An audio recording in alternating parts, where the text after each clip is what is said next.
You ready? Are you ready? It's time to laugh, to win, and to live the thrill of the action. Hey, baby, let's go out there like a bunch of crazy dogs. What the hell's going on out here? No idea what's going on, but I am excited. Every pick, every play, every game-changing moment. Unbelievable!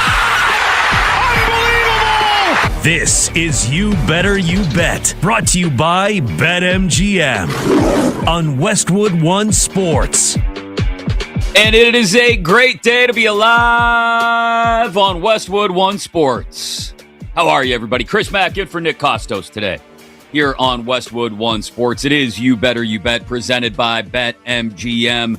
And for the next 3 hours, we got you covered while you prepare for whatever you have planned for your Memorial Day. And let's start there. You know I like to start the show with the high five. We'll get to that in a second. The 5 biggest stories of the day right off the top. We're going to have Buster Olney on today's show. Can't wait to talk to him about being at that midway point, not in the season, but that midway point between opening day and the trade deadline. David Shepard going to join us to talk everything going on in the NBA, both conference finals and maybe some offseason storylines as well. And wide receivers to worry about in a couple of spots, as we will touch on some NFL offseason news as well. OTAs continuing in most NFL cities or getting underway in the ones that had not started yet. So a lot to get to, but it is Memorial Day in the United States, and it is one of those days where we all sort of sit back and relax, right? We get a day off, most of us, and we take this day to consider it the unofficial start to summer. Even if you're somewhere in the eastern third of the United States dodging raindrops right now, which it feels like most are, blame it on El Nino if you want. I am El Nino, which is Spanish for the Nino. Go look up Chris Farley, kids, if you don't know what I'm talking about. But it is Memorial Day. And it's one of those days that we spend remembering people who made the ultimate sacrifice. And I do want to make mention of this before we get into the fun stuff today, before we talk about everything that happened in San Antonio last night, everything that happened in Vegas last night, and everything else going on.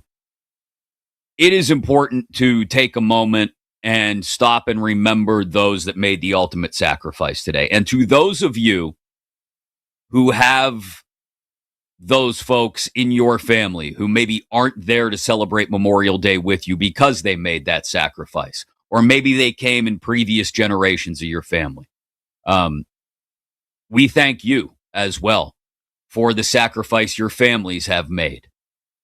Even to those of you who have served and maybe didn't pay the ultimate price, but certainly carry wounds and scars with you back from your service, both seen and unseen. If you're watching on the YouTube stream today, youtube.com/@thekostos, THEKOSTOS. If you're watching on the stream, you see the hat I'm wearing. I wear it every once in a while, but today a very important day. It's for a foundation local to me, called It's About the Warrior. They work with post 9/11 vets who do carry home with them both seen and unseen scars. So Memorial Day, a day to remember all of those who paid the ultimate price so that we could have the freedom to sit here and talk about sports for the next 3 hours, so that we have the freedom to have this day off, so that we have every single freedom that is laid out in front of us in the United States of America. But also to take a moment and just think about those who are still with us but did pay a hefty price in their service to our country. And if you know someone like that, reach out to them today. And if you are one of those people who goes through the ups and downs of carrying those scars, both seen and unseen, with you following your service, don't be afraid to reach out as well when you feel it weighing down on you in some way to those that are closest to you. Because you may think that there's no way those of us who haven't served can understand what you're going through. And maybe we can't, but at the very least we can listen. And so just take Memorial Day as not just the unofficial kickoff to summer. And if you're in a part of the country where it's beautiful out today, you're going to get out, maybe a cookout, enjoy things, but also take a moment to remember all that it has cost people. And so with that, let us pivot to talking about sports. It is a good day, and for the next 3 hours, we will do that. We will talk about sports. It is a good day to talk about them as both the NBA playoffs and the Stanley Cup playoffs hurdle towards the final round in their respective postseasons. We're on the brink in New York tonight of the Knicks eliminating the Cavs. As mentioned, the Spurs punched back in a big way against the Thunder last night.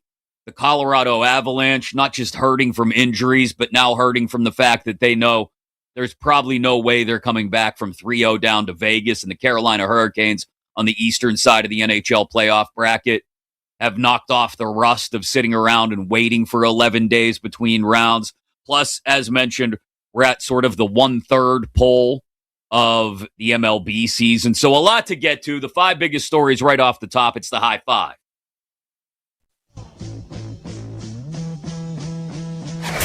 5. Alexander fouls. He went up. Fox hit him. Did he hit him, though? Mike Tirico on the call on NBC last night. Shai Gilgeous-Alexander drawing a first-quarter foul on De'Aaron Fox. That was with just a little less than 2 minutes to play in the first quarter. And San Antonio had already really taken control of the game at that point. And SGA went to the line, made his free throws there, but he only had 7 free throw attempts last night. The Floplahoma City Thunder weren't really able to execute that part of their game plan last night. Maybe it's the officiating, and we know how NBA officiating likes to even things up when they can. Maybe it was just the fact that the Spurs, and we'll get to what exactly the Spurs did last night, and why it could lay a little bit of a blueprint for the final 3 games of this series against Oklahoma City. But maybe it was just that Oklahoma City got punched in the mouth early and didn't know how to respond. That's what it looked like. It looked like they couldn't get to their game, to use a cliche, because their game so often this year, especially in the postseason, has been draw contact, draw fouls, get to the line, win that way, especially Shai Gilgeous-Alexander. I'm not trying to beat the proverbial dead horse here about the flopping thing, but it is worth noting that after that first egregiously missed call where Gilgeous-Alexander was sent to the line after De'Aaron Fox hardly made contact with him at all, much less fouled him, the Thunder didn't really get those calls the rest of the night. And to be honest, it looked like they had a hard time even getting in position to where they could draw those calls. Again, we'll get to what San Antonio did in just a couple of minutes. But typically you would see the Thunder, when they're backed into that position of just a big, wet, suffocating blanket of defense being draped over them by the opposition, leaning into the contact, drawing the fouls, making it a part of their strategy. And they didn't last night. And they looked all kinds of out of sorts because of it. I mean, the numbers speak for themselves. Both Thunder losses in this series and in the playoffs have come in games where Oklahoma City drew fewer fouls than San Antonio, and SGA had fewer than 10 free throw attempts. And the numbers speak for themselves. Oklahoma City, when SGA gets to the line 10 times or more, 10 or more free throw attempts in a game this year, they are 26-5. That's an 84% clip, and they have not lost in the playoffs, 5-0, when SGA has 10 or more free throw attempts. That is something to keep an eye on in the final 3 games of this series. Because it's not impossible for the Thunder to win if SGA isn't getting to the line. But man, when you're already missing A.J. Mitchell, when you're already missing Jalen Williams, and then SGA has to fight uphill, that could make it very, very difficult for the Thunder to win 2 of these final 3, as all of a sudden, all the momentum in the Western Conference Finals has shifted back in San Antonio's direction. Again, we'll get to what the Spurs did specifically in just a minute, but next. 4. Korzak, nice touch off by Stone. Backhand score! Tomas Hertl!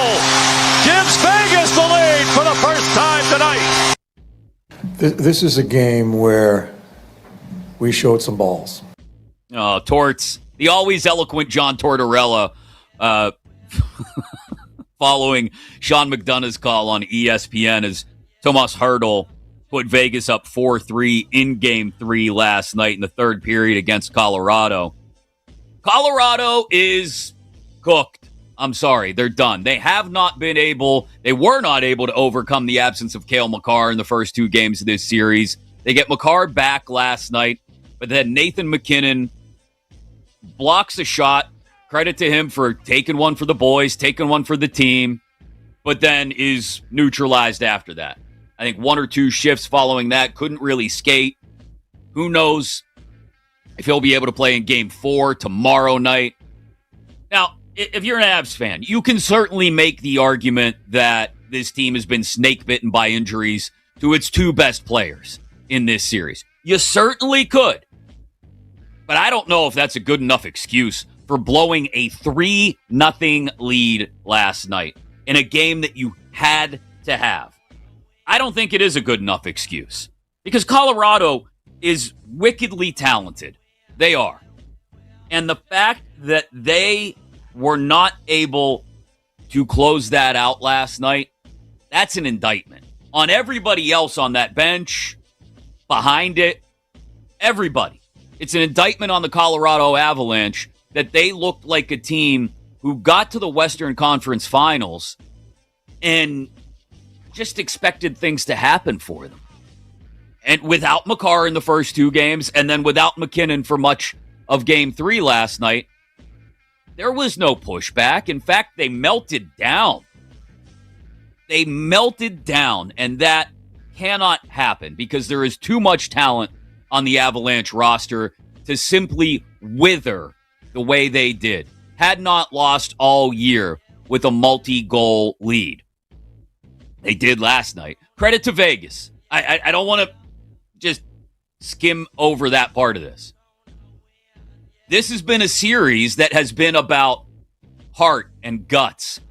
And no more are those intangibles present than in the Stanley Cup playoffs. I'm sorry. I love postseason sports of all kinds.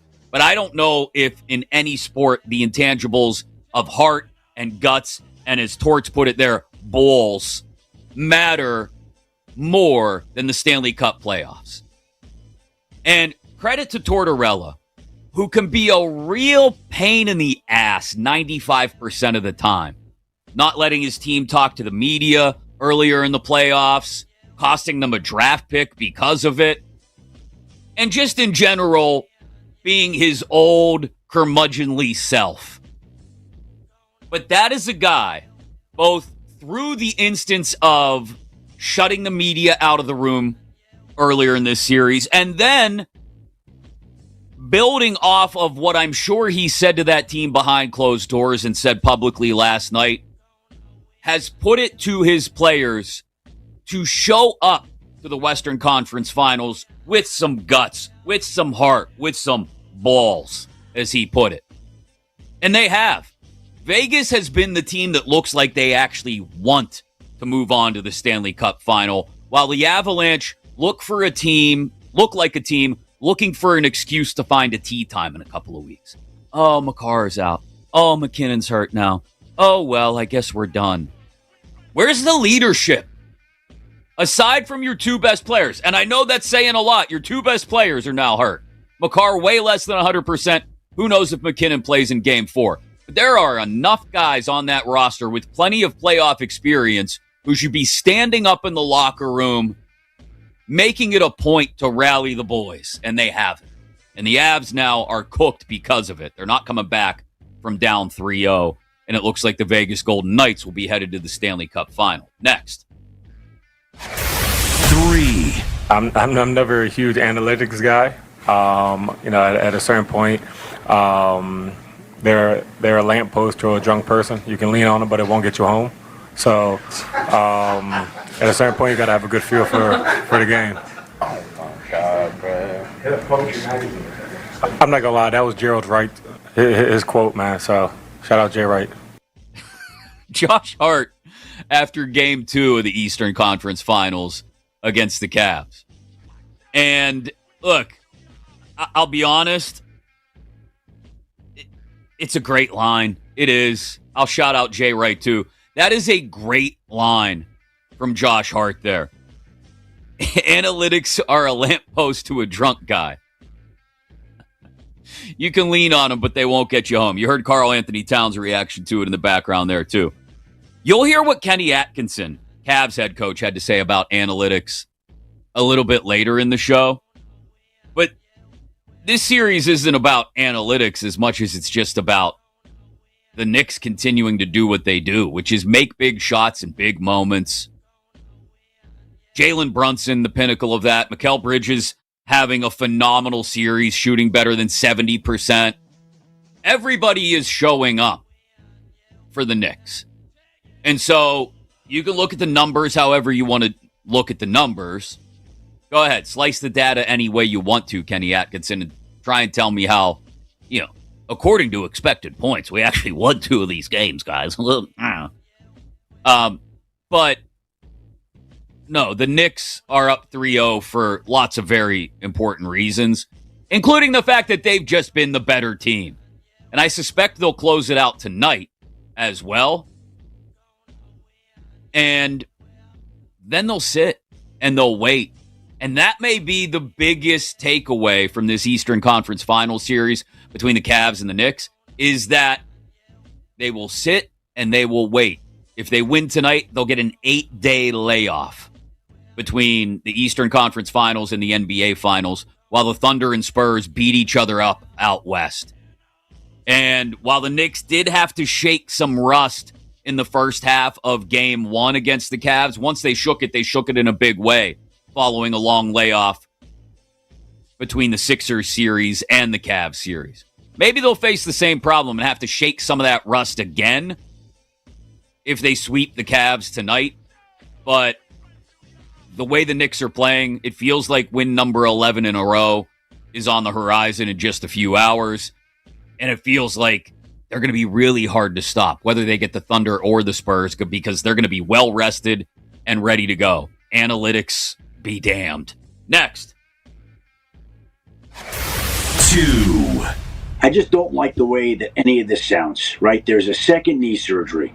There's some scar tissue and stiffness that they need to address. It's a complicated procedure. They don't know if he'll be ready for opening day. Whoa. It certainly sounds like, at the very least, opening night against the Dallas Cowboys at home is in jeopardy. That was Adam Schefter on Friday afternoon. Maybe you started your Memorial Day weekend a little early, and you feel like you've been sort of in this news vacuum over the last couple of days where you haven't been paying attention to much. That was Adam Schefter Friday afternoon on the Pat McAfee show, and he's talking about Malik Neighbors there, who had a second knee procedure done this offseason and now may not be back for week 1. I know, the story's supposed to be about Jackson Dart and Abdul Carter. I know.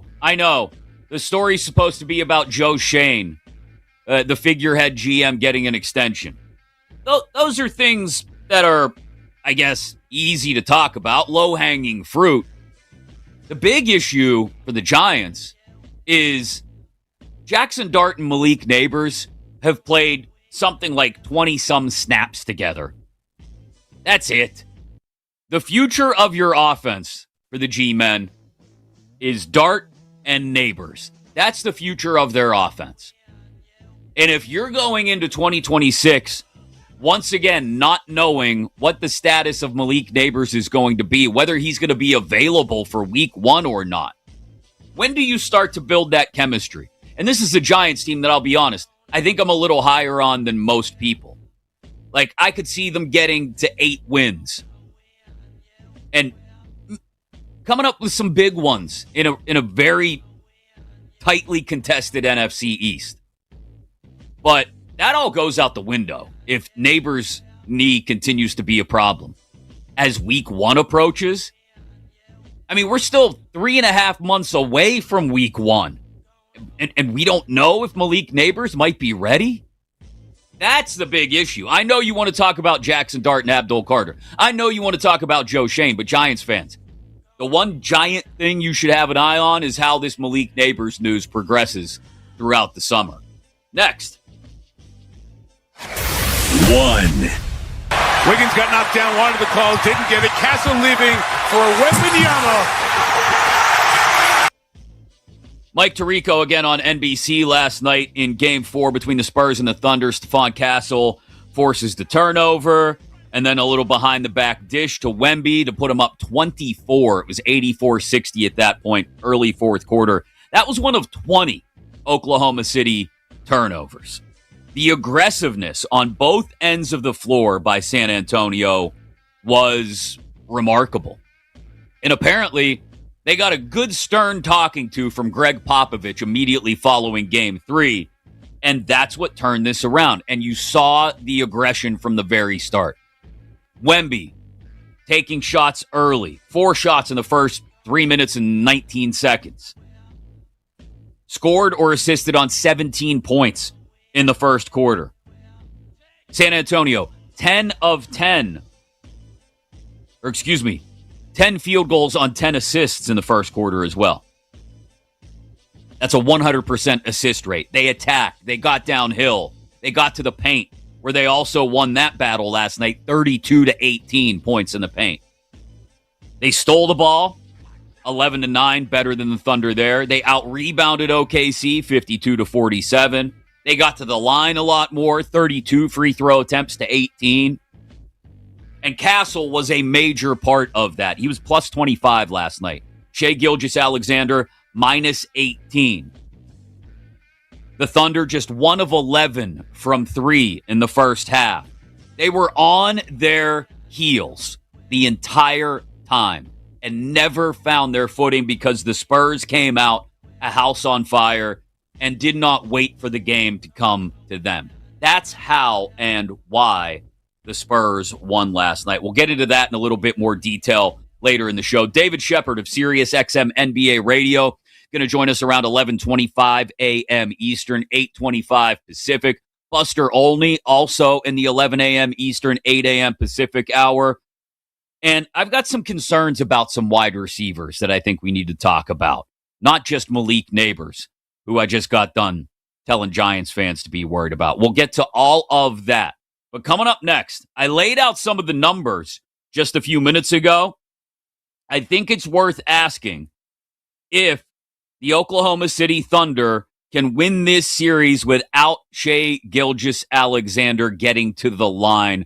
If you miss those numbers, I'll lay them out for you in great detail again next, right here on You Better You Bet on Westwood One Sports.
Gilgeous-Alexander fouls. He went up.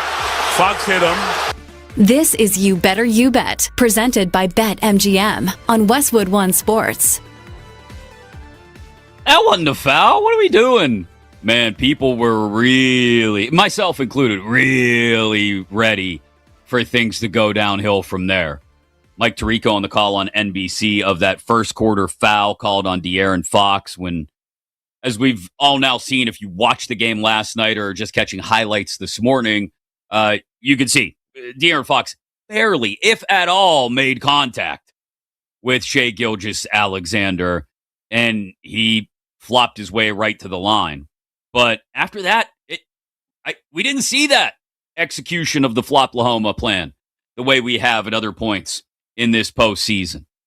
And I think this is a serious consideration now for how the final 3 games of this series play out. I'll give you some numbers because it's important when you're getting together with people later today. Maybe it's a cookout. Maybe you're stuck inside with them because you're in a part of the country where the weather is just crap. Either way, I want you to have the numbers to back up the assertion that I want to make that the Thunder might not be able to win this series if Shai Gilgeous-Alexander doesn't continue to get to the line a lot. I'll get into that in 1 second. In about 14, 15 minutes or so, there is something that's totally flying under the radar about one off-field situation in the NFL and how it's going to affect the on-field. I heard Nick talk about it on Thursday. Chris Mack in for Nick Kostos today, by the way, here on You Better You Bet on Westwood One Sports. You want to be a part of the conversation this Memorial Day? 310-840-4910. 310-840-4910. Make sure you're taking us with you wherever you're going. If you're sticking at home, if you're headed to a cookout, if you're headed to a ball game, whatever it may be. The Westwood One Sports app, the Odyssey app, they are your friends and companions so that you have us with you all day long. Also live across North America on Sirius XM channel 375. But I heard Nick on Thursday talk about the Rashee Rice situation. And I think we have to take a look at that from an on-field perspective. That coming up in about 15 minutes. But the numbers on Oklahoma City and Shai Gilgeous-Alexander getting to the line, I think are very important. Now, I am not going to sit here and say the Thunder can't win if SGA doesn't get to the line. They've proven many times this year that they can win even if SGA doesn't draw a ton of fouls. They have. You win as many games as Oklahoma City did this year. We all know they're deeper than anybody else. We all know they're probably more talented than anybody else. If you stack up the roster 1 all the way down through 11 or 12, they're the best team left. I'm not going to sit here and try to argue against that because I think that would be foolish. But I will argue that in this scenario where the Thunder are without Jalen Williams and they're without A.J. Mitchell, 2 important pieces, especially early in this series, especially in Game 2. When they are without those guys, and Alex Caruso isn't hitting, he didn't have a great night last night, and Isaiah Hartenstein is, I don't know, dropping in a few teardrop floaters from about 6-8 feet away, but doing very little else.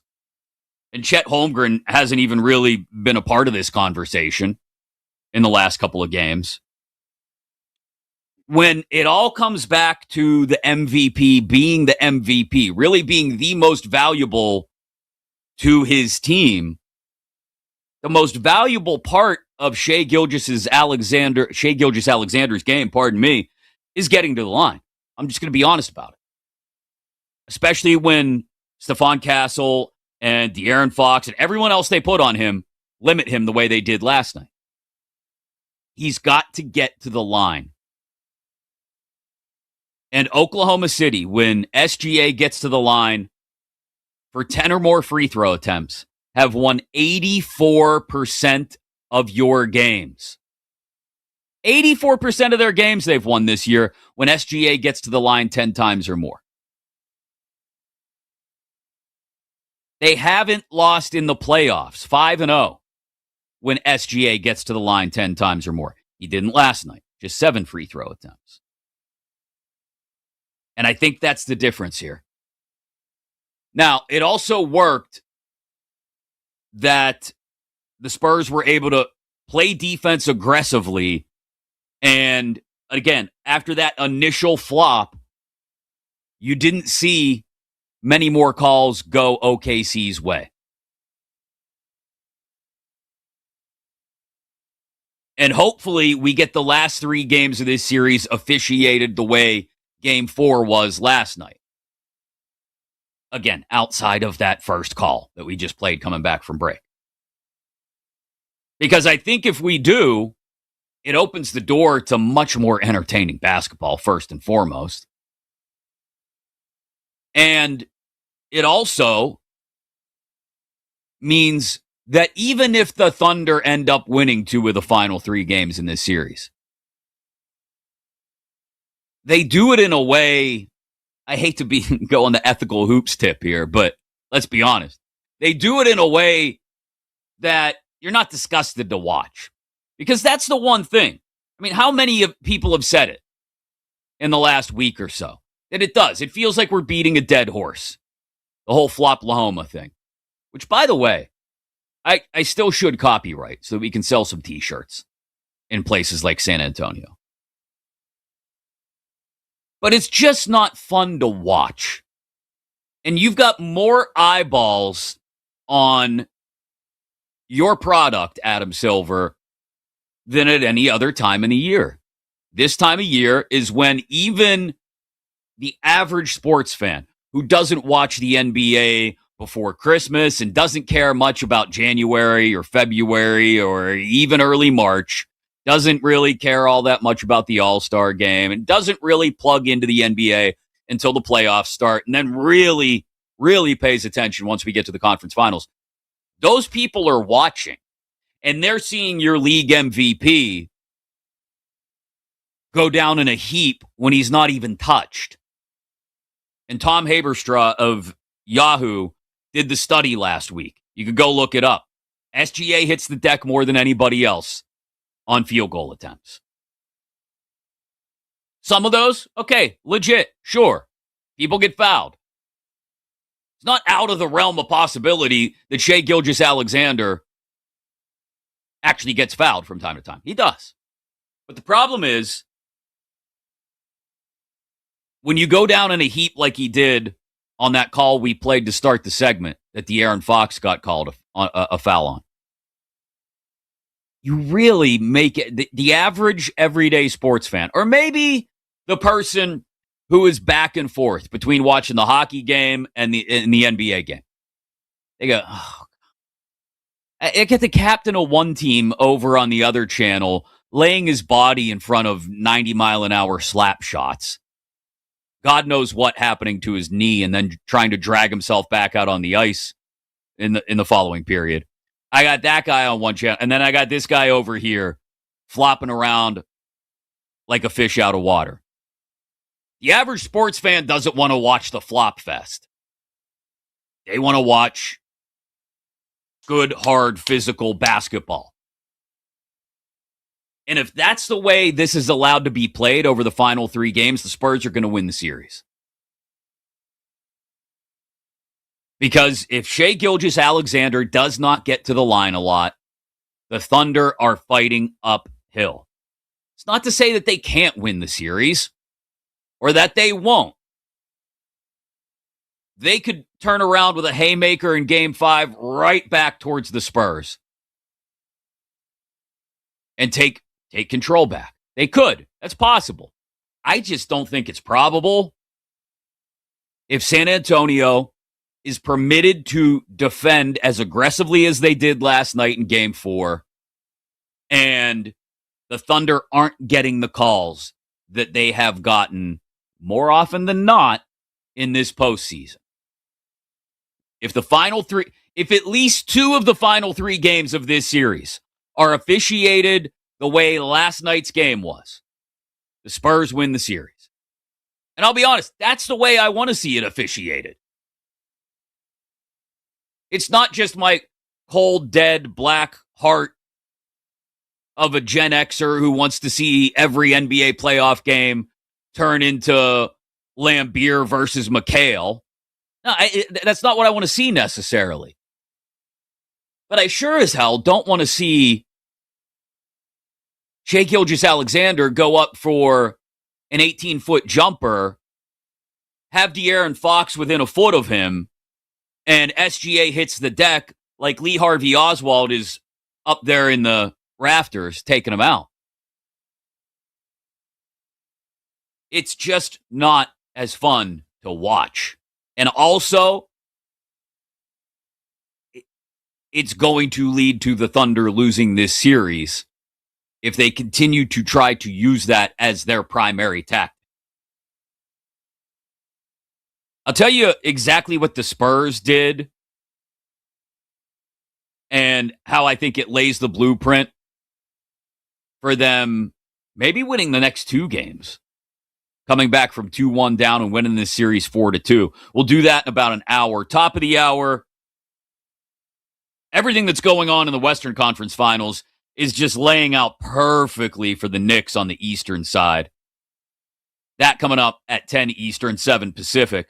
But coming up next, the on-field impact of something that happened off the field recently hasn't been talked about nearly enough. And it's a team that already has some issues at quarterback, adding some issues at wide receiver, which they didn't address in the offseason. All of that next here on You Better You Bet on Westwood One Sports.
This is You Better You Bet, presented by BetMGM on Westwood One Sports. I really think another card in this team's house of cards has been, I guess, taken out of circulation, at least for 30 days. But I think it has on-field impact beyond these 30 days, and it's not being talked about nearly enough. We'll get into that in just a minute here on You Better You Bet. Chris Mack in for Nick Kostos today here on Westwood One Sports. 310-840-4910. Phones are open. 310-840-4910. Your thoughts on the NFL offseason. OTAs underway in most cities. The conference finals, both in the NBA and the Stanley Cup playoffs. Maybe since it's Memorial Day, you're thinking about where your ball club is a third of the way through the regular season. Also, halfway between opening day and the trade deadline. That might be a more accurate mile marker for a lot of teams who can't get out of their own way right now, or teams that maybe you're surprising. We'll talk to Buster Olney in about an hour and 12 minutes from now at 11 Eastern, 8 Pacific. Also, David Shepard at 11:25 Eastern from SiriusXM NBA Radio to talk about whether the Knicks actually do close things out against the Cavs tonight in Cleveland. But I mentioned conference finals. Hurricanes, minus 140 favorites on the road in Game 3 tonight in the Eastern Conference Finals in the NHL. And with the conference finals here, that means everything is ratcheted up another notch. Be a part of all the excitement reaching new levels and all the playoff action when you bet with boosted odds inside your BetMGM app. Activate your odds boost token for any bet on the NHL playoffs. You'll receive a bigger payout if your bet wins inside your BetMGM app. Get ready for puck drop with BetMGM and make it legendary. I really feel like we saw the Carolina Hurricanes, after playing with a great amount of rust in Game 1, shake a lot of it off in Game 2, and feels like they're right back where they were before that 11-day layoff. I'm not saying this is a 5-game series by any means, but I do feel like the momentum and the control is firmly back in Carolina's grasp. We'll see how Game 3 goes tonight. Like I said, up in Montreal, Les Habitants. That's all I know. That's it. That's my French. Bonjour, s'il vous plaît, un, deux, trois, and Les Habitants. That's all I got for you. Sorry, just not me. I mentioned a house of cards has had another card pulled out. And I don't know why it's not being talked about more in the on-field aspect of this story. And I heard Nick talk about it on Thursday. He talked about Rashee Rice having to go into Dallas County Jail to serve this 30-day sentence for a probation violation. And it also seemingly comes on the heels of a knee cleanup procedure. So I would imagine it'll be easier to rehab and recover from that procedure in jail than it would have been had he been able to go see an actual physical therapist or go to Kansas City, be a part of OTAs and minicamp and be in the facility every day. And this is just one part of why I feel like Kansas City is a house of cards. And I'm not trying to make too much out of Patrick Mahomes' knee injury. I'm not trying to make too much out of Travis Kelce's advanced age. I'm not trying to make too much out of the Chiefs not really adding anything to the receiver room this offseason. A 5th-round pick on Cyrus Allen, that's all they added to the receiving room? But when you take all those things and put them together, I think it's a prescription for a Kansas City Chiefs team that is going to have a lot harder formula for winning games laid out in front of them this year. I love the Kenneth Walker signing. Don't get me wrong. I really like that. But if this Chiefs offense is going to become more grounded, no pun intended, in the run game, they're not going to be nearly as explosive as they've been during the Mahomes era. They're not going to get the ball on their own 18-yard line with 43 seconds left, and somehow Mahomes completes 3 ridiculous passes, and they find themselves in field goal range and squeak out a victory. Like, when you're built around the run game first, which this offense looks like it is, you can't do that. You can't put together those explosive drives. And yes, by the time training camp comes around and the regular season, Rashee Rice missing OTAs and minicamp because he's got to serve a jail sentence might mean absolutely nothing. Might, but when you stack it up there next to Xavier Worthy, hopefully taking another step forward, when you stack it up there next to what does Tyquan Thornton do other than just run down the field really fast and draw a DPI or catch a deep ball. When you stack it up next to Travis Kelce's not getting any younger, when you stack it up to your quarterback's coming off a catastrophic injury, and even if he's available for week 1, is not going to look like himself, maybe ever again. And I don't say that as a warning shot to Chiefs fans that, hey, Mahomes isn't good anymore. No. But you see this with players after they have a major injury like this, their game changes. Patrick Mahomes is 30 now. 31? Doesn't matter. He's at that point in his career following this injury where he's not going to have the same mobility. He's not. That's just Father Time is undefeated. And so if Mahomes doesn't have the same dynamic mobility that he's had in the past, and Kelce's even older, and you haven't fortified the wide receiver position, and who the hell knows when Rashee Rice is going to be available to you anyway? He might get suspended. He might be in jail. Who knows? What do you focus on? You focus on Kenneth Walker III. That's great. But that's not, in this division, look, I'm not going to sit here and tell you, I know this is going to hurt our board op, Kenny Henderson's feelings. I'm not going to sit here and tell you that Justin Herbert is finally going to turn the corner and become what a lot of people have thought he should become since his career started. He's still Justin Herbert. Win something, then we'll talk. But the Broncos defense, the Chargers, the Chiefs are the 3rd best team in that division right now. I'm sorry. They are the 3rd best team in that division. And that's where I suspect they'll finish this year. Because they did nothing to address the receiver room. And then you've got Rashee Rice's issues on top of it. You've got Kelce getting older. You've got Mahomes coming back from a catastrophic knee injury. It's death by 1,000 paper cuts. And Rashee Rice is, to mix in another metaphor, just another card you just pull out of the house of cards, and before long, the thing tumbles. Coming up next, man, it's all working out for the Knicks, isn't it? Analytics be damned, I'll tell you why the Knicks are in a really good spot tonight trying to close out the Cavs. That's next on Westwood One Sports.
think we've won the I said 3 out of 3. We're 2 out of 3 in the expected. I don't know if you guys follow that. There's an expected score, and we won 2 out of 3. And I have this feeling, then I can go to our analytical table and be like, man, we are, and I think last night it was, the expected score was like 1 point or 2.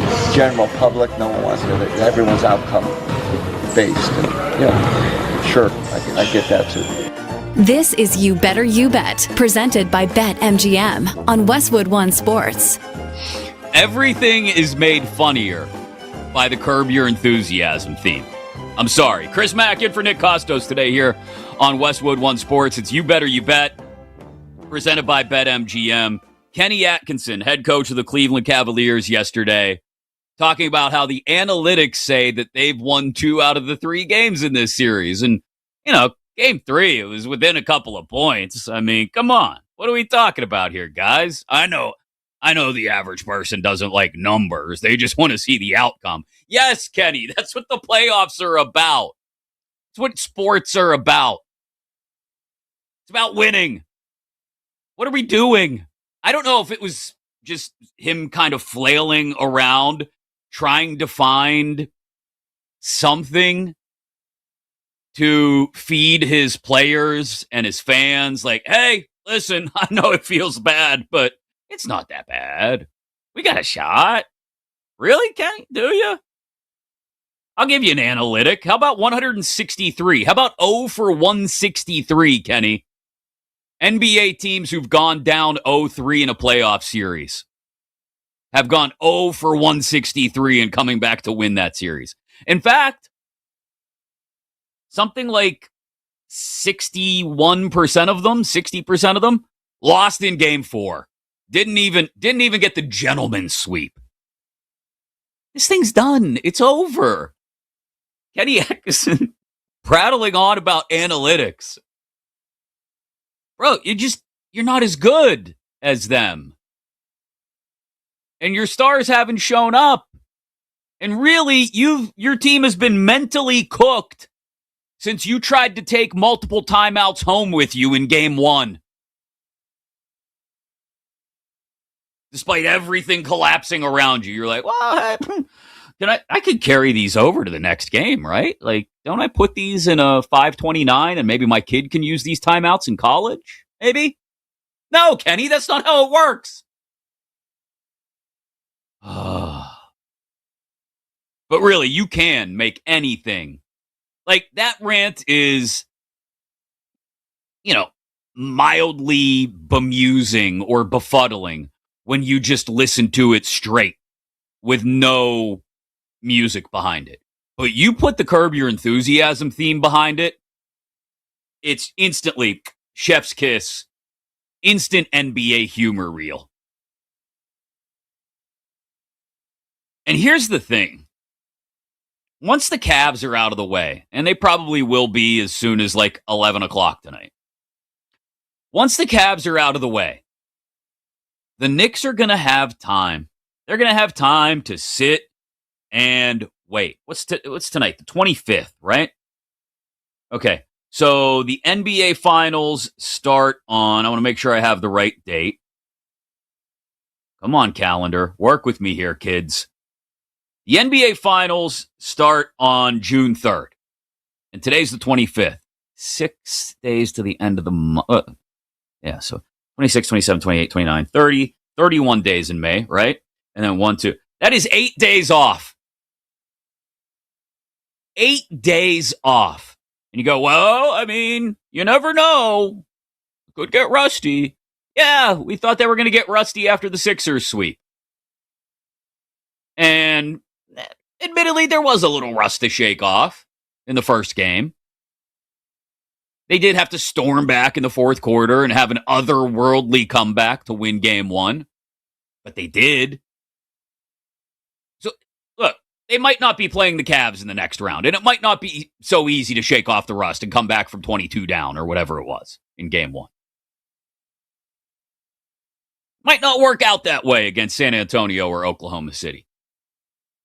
But wouldn't you rather be the team that's sitting, waiting, resting on an 11-game winning streak than the team that's going to get into the NBA Finals from the West, who's had to play their butts off for 6 or 7 games. And that's the thing. Like, Western Conference Finals aren't going to be over until Thursday at the earliest. Probably more than likely, it goes 7. And it's done Saturday. So 3 days off for the Western Conference champs, while the Knicks will have had 8, maybe at worst 6 days off. I know that doesn't sound like a lot. Like, that's a difference of 3 to 5 days. And maybe that's what you had for this weekend, right? And you're like, man, this weekend has flown by. 3 to 5 days ain't all that much.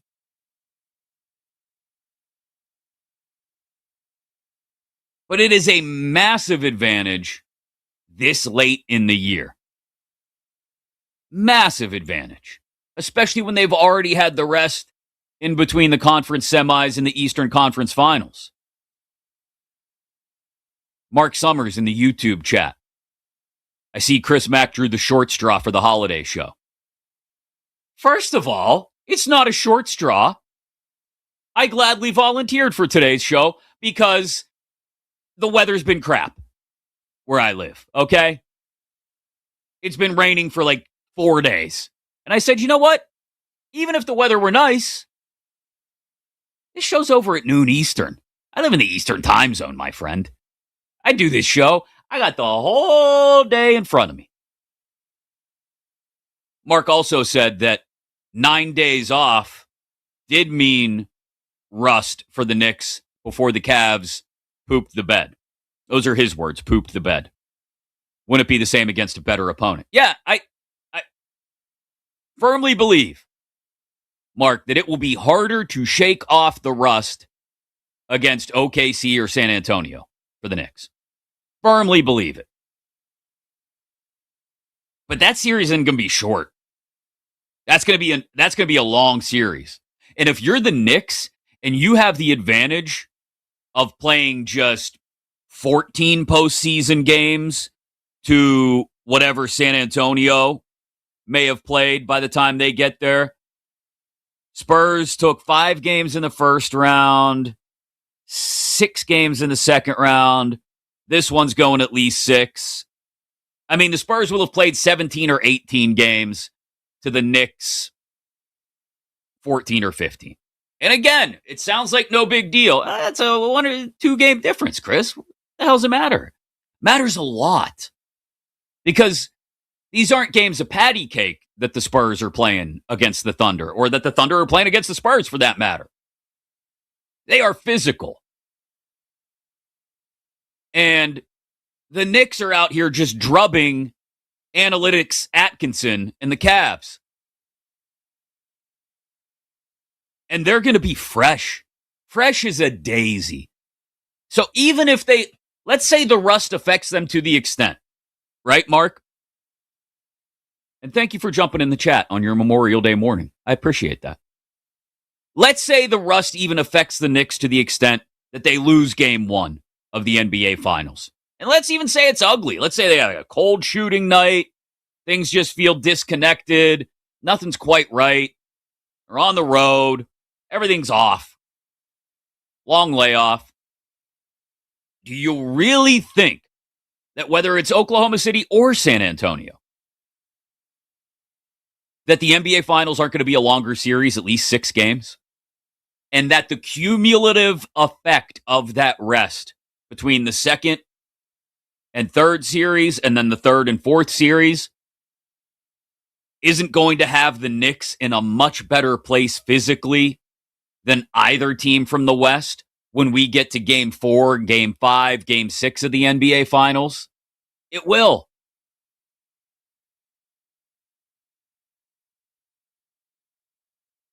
Because here's the other thing, and I'll get back into what the Spurs did specifically last night to handle Oklahoma City the way they did in about 30 minutes. But the other thing about this is, people keep talking about Oklahoma City and the way they like to defend. And I don't see the battle. I don't see the fight in them on off nights. Now, have they had a lot of off nights in these playoffs? No, not until this series came around. But look back at a couple of games against the Lakers, where the Lakers put up as much of a fight as the Lakers could without Luka. LeBron did his damnedest.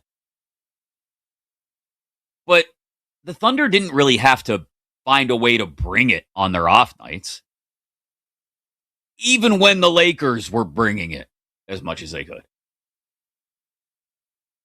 I do think there's a question about whether the Thunder, I don't want to say satisfied, that's not the right word. They feel like they proved a lot of people wrong a year ago, right? You thought we couldn't, we did. Is there a little bit of complacency creeping in there? And when that complacency creeps in and doesn't create an issue for you in the first two rounds, and then all of a sudden you get to the conference finals, and after all that complacency through the first two rounds, you get punched in the mouth once or twice. And you can't battle adversity with complacency. And I'm just waiting for the Thunder. I know they bounced back in game 2. If they don't show some serious level of fight in game 5, early, I mean, like they have to come out swinging the way San Antonio did last night, they're in trouble. They could lose this series. But let's say the Thunder still get through this, okay? They survive San Antonio. What's going to happen when they go to New York and the series is tied at 1 game apiece and they get down early and the Garden just starts to pulsate? It's like Madison Square Garden. I don't say this because I'm a huge New York basketball fan, but look, if you're a basketball fan, NBA or college hoops, there is no argument that it is the Roman Colosseum of basketball venues, the Garden, and that it becomes, when it's really at full throat and full energy, the Garden is a living, breathing organism, my friend. I'm sorry. What happens when the Thunder are up against that? Maybe they're down 2-1 and it's game 4 and the Knicks jump out early. I question the heart. Maybe maybe I'm being influenced by all the flopping conversation. But if Floplahoma City goes into New York and gets punched in the mouth, are they going to have a response? Are they going to throw a haymaker back? Or are they going to turtle? The Knicks, on the other hand, they're going to be ready for whatever. Can you believe the spread, by the way, is only 2.5 tonight in Cleveland? You realize, I did the math. It wasn't hard. The Knicks have not just won 10 games in a row. They've won them by an average of 22.5 points per game. Now, yes, the 50-point finish of the Hawks has a big influence on that. But let's take that out of the equation. Let's say that had only been a 20-point win. Only. They're still winning games on average by margins in the teens, at least on the regular. And they're 2.5-point favorites in Cleveland tonight. 2.5? That's it? The analytics tell me, and I just did some math there, Kenny Atkinson. I hope you're proud of me. The analytics tell me that the Knicks probably blow the doors off the Cavs again tonight. And if they don't blow the doors off of them, they still probably win. And There will be another number that Kenny Atkinson can tuck away in a spreadsheet somewhere that will say 164. Oh, for 164 teams that go down 0-3 in a series. We'll get back into what the Spurs did. I mentioned that a second ago. To handle Oklahoma City the way they did in about 25 minutes. Buster Olney joins us in 45 minutes. We are just about exactly halfway between opening day and the trade deadline. What's that mean for overachievers? What's that mean for teams that have nosedived right down into the ground and are seemingly sinking and can't be saved? We'll talk to Buster at 11 a.m. Eastern, 8 Pacific. But coming up next, giant issues in New York. That's what we call a pun. And no, we're not talking Jackson Dart versus Abdul Carter or even Joe Shane's extension. There is a much more giant issue I think you need to be concerned with if you're a New York football fan. I'll tell you what that is next, right here on You Better You Bet on Westwood One Sports.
set of downs for the Giants. Catch made by Neighbors. He breaks free.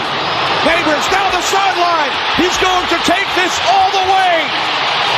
59 yards. His second touchdown today. This is You Better You Bet, presented by BetMGM on Westwood One Sports. Kenny Albert on the call on Fox. That's Malik Neighbors doing football things for the New York Football Giants. Is he going to be able to do football things come week 1 against the Cowboys? Adam Schefter sounded very skeptical of that being a reality this past Friday. And I think that's the big issue. Sorry, got to keep the pun going. That's the giant issue for New York football fans.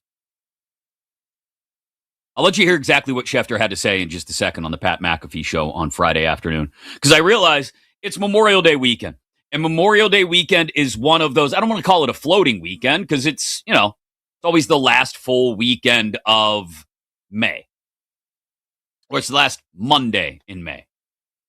And so it's not like it moves around, right? But it is one of those weekends that you will see people disappear from the office on Thursday and not come back until Tuesday. And it's one of those weekends where, especially if the weather is nice where you are, no, I'm not speaking to anybody in the eastern third of the country right now, where it's just rained for like 5 days, nonstop. Temperatures in the 50s and 60s. So where the hell is summer? Anyway, it is one of those holidays where it's very similar, I think, Memorial Day weekend, especially if you kind of bug out of the office on Thursday and don't go back until Tuesday. It is one of those weekends. It's like a mini version of the week between Christmas and New Year's.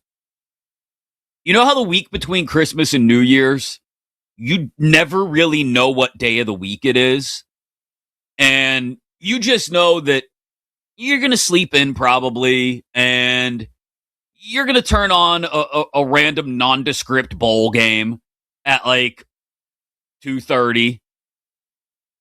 And you're not sure if it's Tuesday or it's Wednesday. And wait, it's Saturday? What? I just lost 3 days. What happened? Memorial Day weekend can be like that. So you may have missed what Adam Schefter had to say on Friday because you weren't really paying attention. He was on the Pat McAfee show talking about Malik Neighbors' readiness for week 1.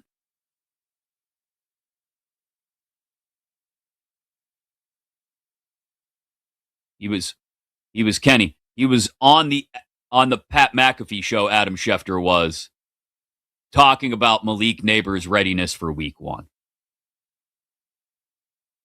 All right, full disclosure on what just happened here.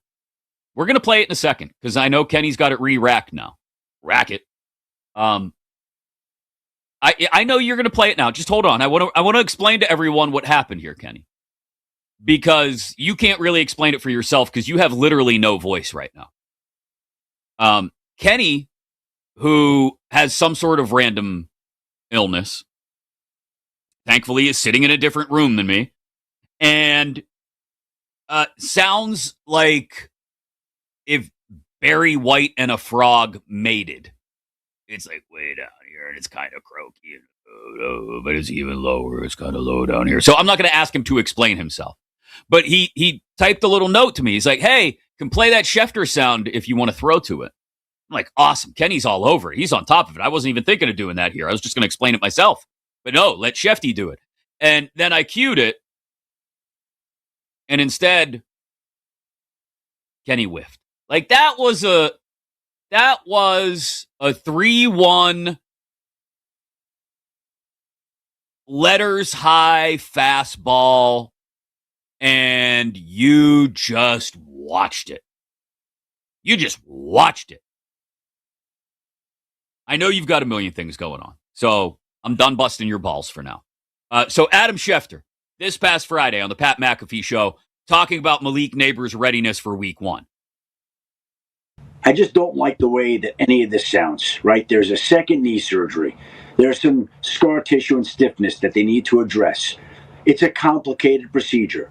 They don't know if he'll be ready for opening day. Whoa. It certainly sounds like, at the very least, opening night against the Dallas Cowboys at home is in jeopardy. Whoa, whoa, whoa. That is not good. That's not good. I don't know about you, but I had no idea that the neighbors thing had become this serious. And while it's more clicky, more clickbaity, it's definitely going to draw more eyes to talk about Jackson Dart and Abdul Carter and all the back and forth that happened this weekend. It would be more fun to sit here and talk about how Joe Shane got a contract extension, even though he's just a figurehead errand boy for John Harbaugh now. We could talk about those things. Those aren't the big issues. Jackson Dart versus Abdul Carter, talking politics, that's going to be an afterthought by the time we even get to training camp. Joe Shane, just walking around the office looking for things to do, waiting to sign off on John Harbaugh's orders. Afterthought. Actual issues that have an impact on what's happening on the football field. Legit giant issues. Again, pun. Malik Neighbors maybe not being ready for week 1. That's enormous. Especially for those of us that maybe have a little bit of a higher opinion of what we think the Giants are capable of this year, and I count myself amongst that group. Because my thought was, awesome. Dart and Neighbors finally get to work together in some meaningful fashion. What, they play like a half of football together last year? Dart and Neighbors. Add Malachi Fields to the mix. Cam Scadaboo may not remember his name anymore, but that's fine. Just keep plowing through the holes there, pal. Draft an offensive lineman in the first round.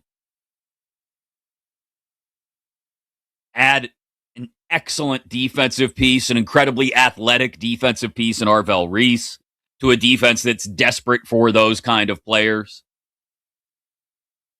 I felt okay about the Giants, being an 8, maybe even 9-win team. I know it's a wildly competitive division, but when you get past, when you get past the first couple weeks, there really aren't any soft spots on the Giants' schedule. You got to open against the Cowboys, maybe without Malik Neighbors. Then you got to go all the way out to L.A. to face the Rams, who will have had a little extra time off because they play their opener in Australia. You get Tennessee, Arizona weeks 3 and 4. Okay. And then a trip to Washington before you get the Saints. So maybe there's an opportunity to get to the bye at 3 and 4, maybe even 4 and 3. Is that possible? They have a trip to Houston in week 7, right before the week 8 bye. So maybe you're able to get something going, but it's so much harder to do this without your primary weapon at your disposal or at 100%. This whole thing was to be predicated on Dart and Neighbors. And the other half of this is, okay, not only is Neighbors coming back off of injury, but hopefully Jackson Dart has learned something about how to not put himself in position to get hurt. But now you're at a point where, let's be honest, what if Neighbors misses the first few weeks of the regular season? They want to make sure he's all the way up to 100% and ready to go. Okay, I can't blame you for that. But then, let's say he comes back, I don't know, week 3 against Tennessee. Everyone's feeling good. They beat the Titans. They beat the Cardinals at home. Everybody's flying high. They're 2-2 going to Washington. And then Dart gets dinged up, maybe. I'm not trying to speak it into existence. I don't want to do that. But all of a sudden, the Giants are right back where they were. No Dart and Neighbors together.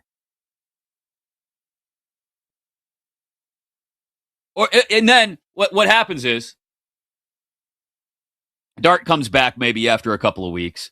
Let's just build out the whole damn hypothetical thing. You ready? Dart comes back after a couple of weeks, and they're 3-4 at the bye, and now everyone's healthy again. Neighbors is good. Dart's good. Hell, even Scattaboo remembers his name. Isaiah Likely has been a great option in the middle of the field and in the red zone. Everything's coming together. Just at the right time. Go to Philly out of the bye. Someone else gets hurt. I don't know. Maybe it's someone on the defensive side of the ball. Like, everything needed to go right for the Giants to take a big, meaningful, let's throw the pun out there, guy, one giant step forward this year. And instead, you're already working behind the 8 ball because you're not sure if Neighbors is going to be available to start the season. That's what you need to be worried about. Not Jackson Dart and Abdul Carter arguing about politics. Not Joe Shane wandering the office looking for something to do. Be worried about your wide receiver 1 actually being healthy enough to play football, and not just play, mind you, but be as impactful as he should be. Because a healthy, 110% healthy Malik Neighbors with a 110% healthy Jackson Dart and everybody pulling in the same direction. Harbaugh gets everybody on board. We're all believing in the team culture. Everything's good. Joe, go get me a coffee. Let's go, boys. Okay, now that's a Giants team that can cause some surprises and some hiccups for some NFC East rivals and maybe scratch and fight and claw their way to 8, maybe 9 wins. I called the Chiefs a house of cards earlier. This feels very House of Cardsy. Like, Neighbors' knee not healing the way it should and him maybe missing the start of the regular season. Pull that card right out and the whole thing tumbles. Chris Mack in for Nick Kostos today here on Westwood One Sports. It is You Better You Bet, presented by BetMGM. Buster Olney going to join us at the top of the hour. We are at the halfway point, not of the season, mind you. We're about a third of the way through the regular season in Major League Baseball. We are at that halfway point between opening day and the trade deadline, which means you're already starting to look at your team and think, do we add? Do we subtract? Do we have hope of getting things back on track? Do we have hope of holding on to what we've started? There are some surprises I want to ask Buster about when he joins us at the top of the hour in about 25 minutes here on You Better You Bet. Plus David Shepard at 11:25 a.m. Eastern, 8:25 Pacific from SiriusXM NBA Radio to talk about Knicks Cavs tonight, what he saw from the Spurs and the Thunder last night in San Antonio. Coming up next, I'll tell you exactly what the formula has become for the Spurs. The key to them evening up the Western Conference Finals, and despite this series being tied now 2 games apiece, why I think they've taken control of the series. That's next right here on You Better You Bet on Westwood One Sports.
Welcome back to You Better You Bet on Westwood One Sports. Chris Mack in for Nick Kostos today here on Westwood One Sports. It is You Better You Bet, presented by BetMGM. Final hour, we're loaded up. The power hour is just minutes away. 11 a.m. Eastern, so about 18 minutes from now.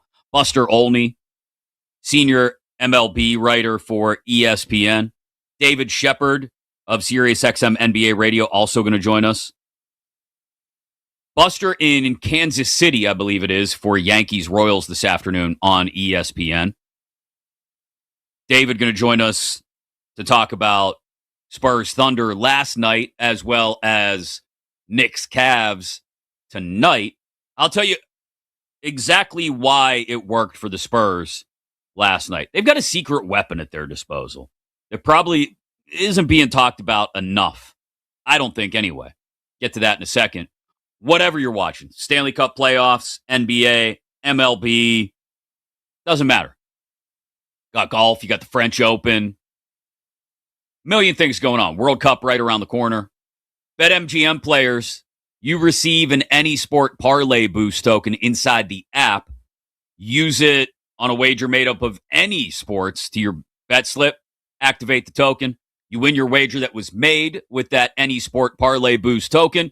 You're going to receive extra winnings all inside your BetMGM app.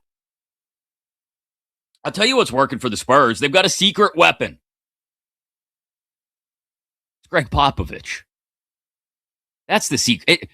It's not so secret. Everybody knows that Pop is still around the team. But apparently after Game 3, when the Spurs were extremely underwhelming, he felt the need to address them in the locker room immediately following the game. First time Pop had done that all season. We've heard stories about how down the stretch and early in the playoffs, he put together film breakdowns. But this is, what's his name? Dumbledore from Harry Potter, just walking in and waving a magic wand. Expecto defendum. Bang! Tells him to play defense, everything's fixed. Pop is the secret weapon. And according to De'Aaron Fox last night, this is from Michael C. Smith's story at ESPN.com.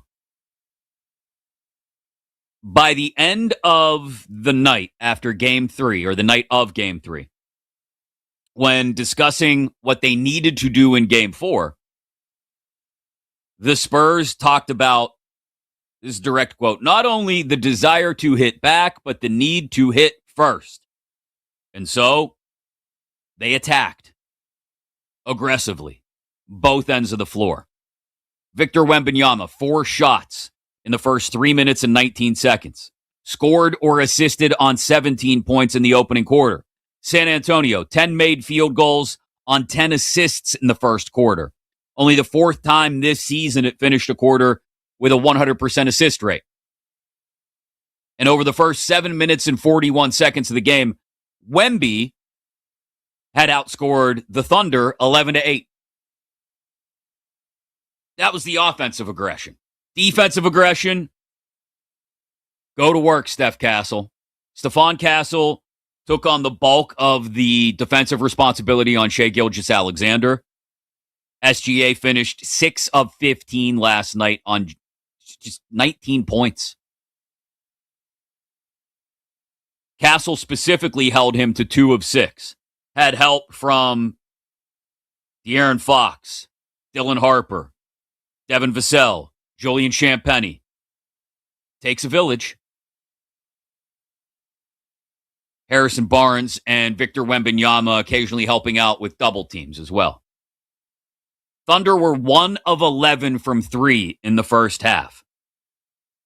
That happened to them just once this season. 1 or fewer three-pointers and a half. It was back in January. Random game against the Jazz. And there was a 5-minute, 8-second window where the Spurs held Oklahoma City scoreless in the first quarter last night. So they build up a 25-point lead. They take control of the game by being aggressive. The secret weapon to being aggressive is being confident that you know exactly what the game plan is. You're not going to scramble. You're not going to run around. You're going to follow your rotations defensively. You're going to work around screens. You're going to set quality screens of your own. I mean, it sounds like a bunch of basic fundamental basketball stuff that you learn in like junior high. But it's the stuff that the Spurs didn't really embrace at all in Game 3. So then, like I said, Dumbledore walks in. Dumbledore Popovich walks in and just waves his wand, and all of a sudden everybody's like, no, we got to attack. And I'm not trying to make light of Popovich's influence here. In fact, the exact opposite.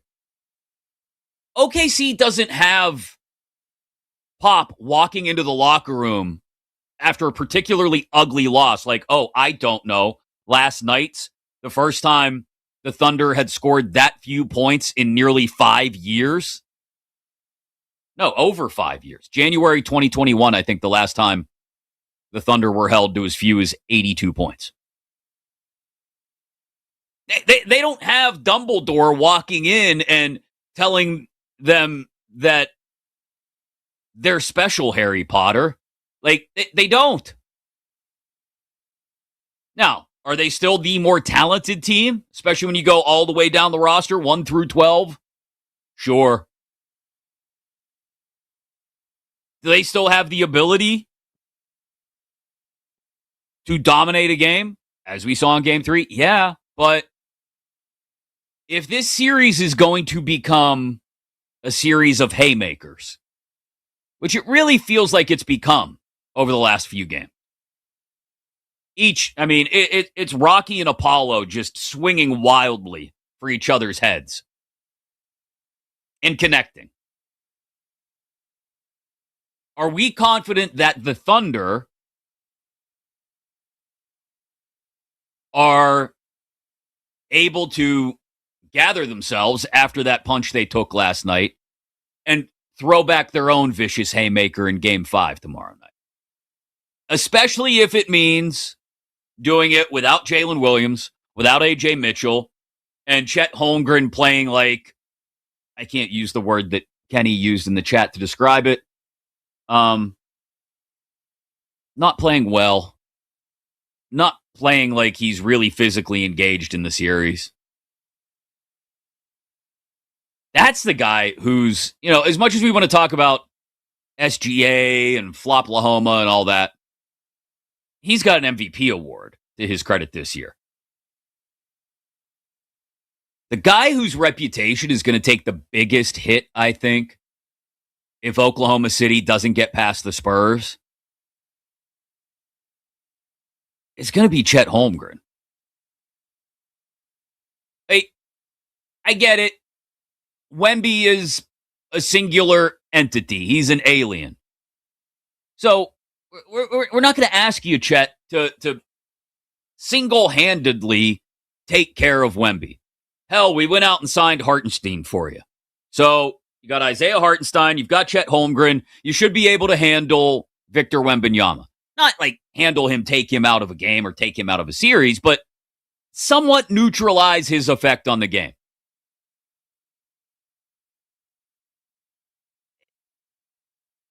Instead, Chet Holmgren is playing like I play in the driveway with my kid, because I don't, I'll be honest, I don't step in the lane. I just let him kind of coast past me because I want him to make the layup, right? I want him to learn to take the ball to the hole. So, I'll throw my hands up and I'll kind of do that thing like half-heartedly, like try to block it. And, 1 out of every 10 or 15 times, I'll swat him and go Mutombo and have a good time with it. But for the most part, drive to the hole, bud. It's all you. Take it. That's the way Chet Holmgren's playing defense in this series. He looks intimidated by the moment. And if the Thunder don't win another game in this series, which I don't think is likely, I really don't. The more I talk it out and think about it,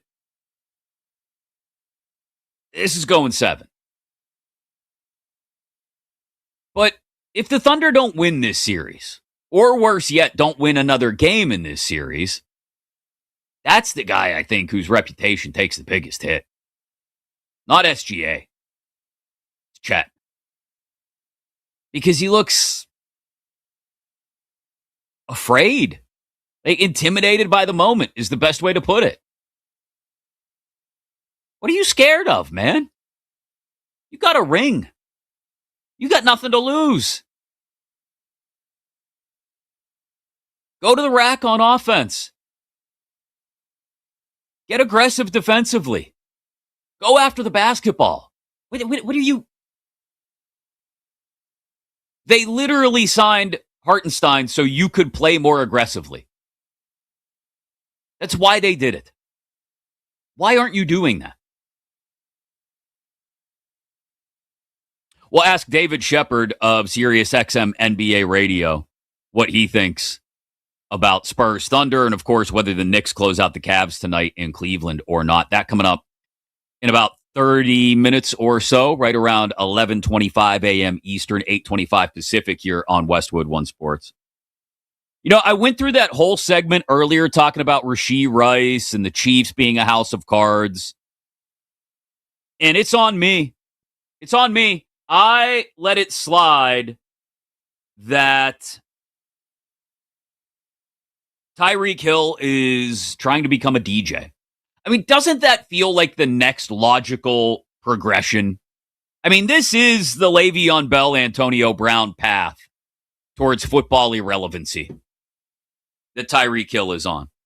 He wants to become a DJ. He posted a video over the weekend, I guess, of him DJing.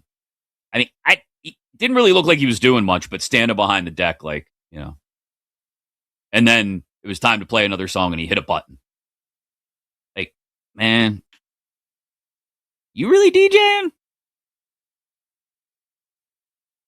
Why is that the next? Why is music the next logical progression for so many of these guys who lose control and flame out in the NFL? What would you do if you were on vacation somewhere, Miami, and you wander into a place with some friends? You're like, wait a second, is that Tyreek Hill DJing? I would just flood him with requests, and not good stuff, like old school cheesy 90s stuff. Like, hey, can you play All-Star by Smash Mouth? Hey, remember How Bizarre by OMC? Hey, can you play Fly by Sugar Ray? Just to make him mad. Let's talk baseball. We're halfway between opening day and the trade deadline. What's happening with Tarek Skubal with the Tigers in the basement? We'll ask Buster Olney next here on Westwood One Sports.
This is You Better You Bet, presented by BetMGM on Westwood One Sports. And it is the final hour of the show, the Power Hour, here on You Better You Bet, presented by BetMGM. Chris Mack in for Nick Kostos today here on Westwood One Sports. Wherever you're spending your Memorial Day, whether you're in one of the corners of the country where the weather's terrible, so you're hanging out inside. Maybe you're in one of the corners where it's gorgeous out. You're headed to a ball game. Maybe even in Kansas City, where our next guest is joining us from, Buster Olney. Whatever you're doing, take us with you inside the Westwood One Sports app and the Odyssey app. Also live across North America on Sirius XM Channel 375. We are a third of the way through the regular season. Just about halfway between opening day and the trade deadline. So who better to talk to about some of the teams that haven't met expectations yet and what happens to those teams, and perhaps who comes along from the teams that have outraced expectations to this point to pilfer their rosters, then Buster Olney, ESPN MLB insider. Of course, he will be on the coverage for ESPN of Yankees-Royals this afternoon in Kansas City. Good morning, Buster. Thanks for making the time. Yeah, hi, Chris. We have wonderful weather here in Kansas City, Yankees and Royals, and fired up about it. So, it's going to be a great day. The American League has been, what's a nice way to put this? It's been bad. Terrible. Most of it. Yeah. Dumpster fire. I don't know. But I look at it and you see teams that you didn't expect to be where they are. The A's, the Rays, maybe. And then you have a slew of teams that aren't necessarily out of it because there is such a logjam of teams under 500, but teams that have been disappointing. How do you think that affects the trade deadline market? I know we're still a good 9 weeks away from it, but how do you think it shakes out with all of these teams being below 500, but still somewhat being in the conversation? There's no question that the mediocrity of the American League keeps a lot of other teams in play that normally would be out, right? I mean, you think about what's gone on, for example, with a team like the Kansas City Royals. They come off at the beginning of the year. They haven't played well. They've struggled of late, and yet they're within range of a playoff spot. In fact, in the American League, as of this morning, only 4 of 15 teams are over 500, and every other team is within 6.5 games of a playoff spot. So teams, because of the mediocrity of the league, they're not getting buried. So if you are the Red Sox, who offense has been just terrible, you could talk yourself into, well, if we go and make move A or move B or move C, we could be right there. Seattle Mariners, have not played well so far this year, certainly below expectations after coming within one game of the World Series last year. And you'd have to be feeling pretty good if you're in Seattle right now about their chances to advance. So it's kept a lot of teams in play. If you were to compare it to like a marathon, you've got, the one front runner in the Tampa Bay Rays all by itself, and then you've got about 12 teams in the pack, right, who are trying to keep up, trying to keep pace. And I do think what that's going to mean is it's probably, again, going to be a great seller's market with so few teams actually out there aggressively marketing players. What does that mean, you think, Buster, for the Tarek Skubal market? And how does that scope procedure he had to remove the loose bodies a few weeks ago? I guess the first question would be, how's the recovery from that going? And then second of all, with the Tigers being in the basement, how do you think that goes down? Because I don't think the Tigers, you tell me, are they ready to move on from Tarek Skubal after they spend big on Framber Valdez in the offseason? Are they preparing for that?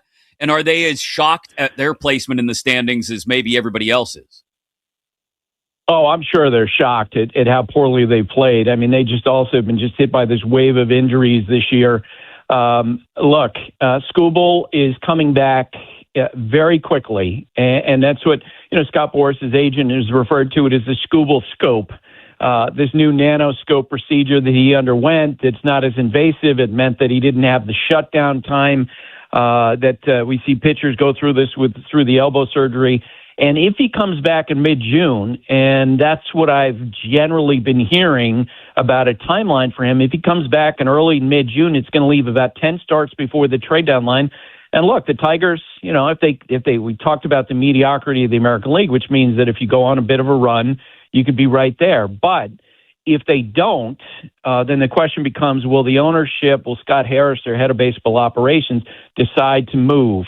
We saw a few years ago with Shohei Ohtani in his last 2 years with the Angels, they could have easily gotten a major haul, but Artie Moreno, their owner, decided to play the Hail Mary play. Hey, let's keep him, see if there's a chance we can re-sign him. That didn't happen, and they squandered a bunch of value. I don't think the Tigers are going to take that route.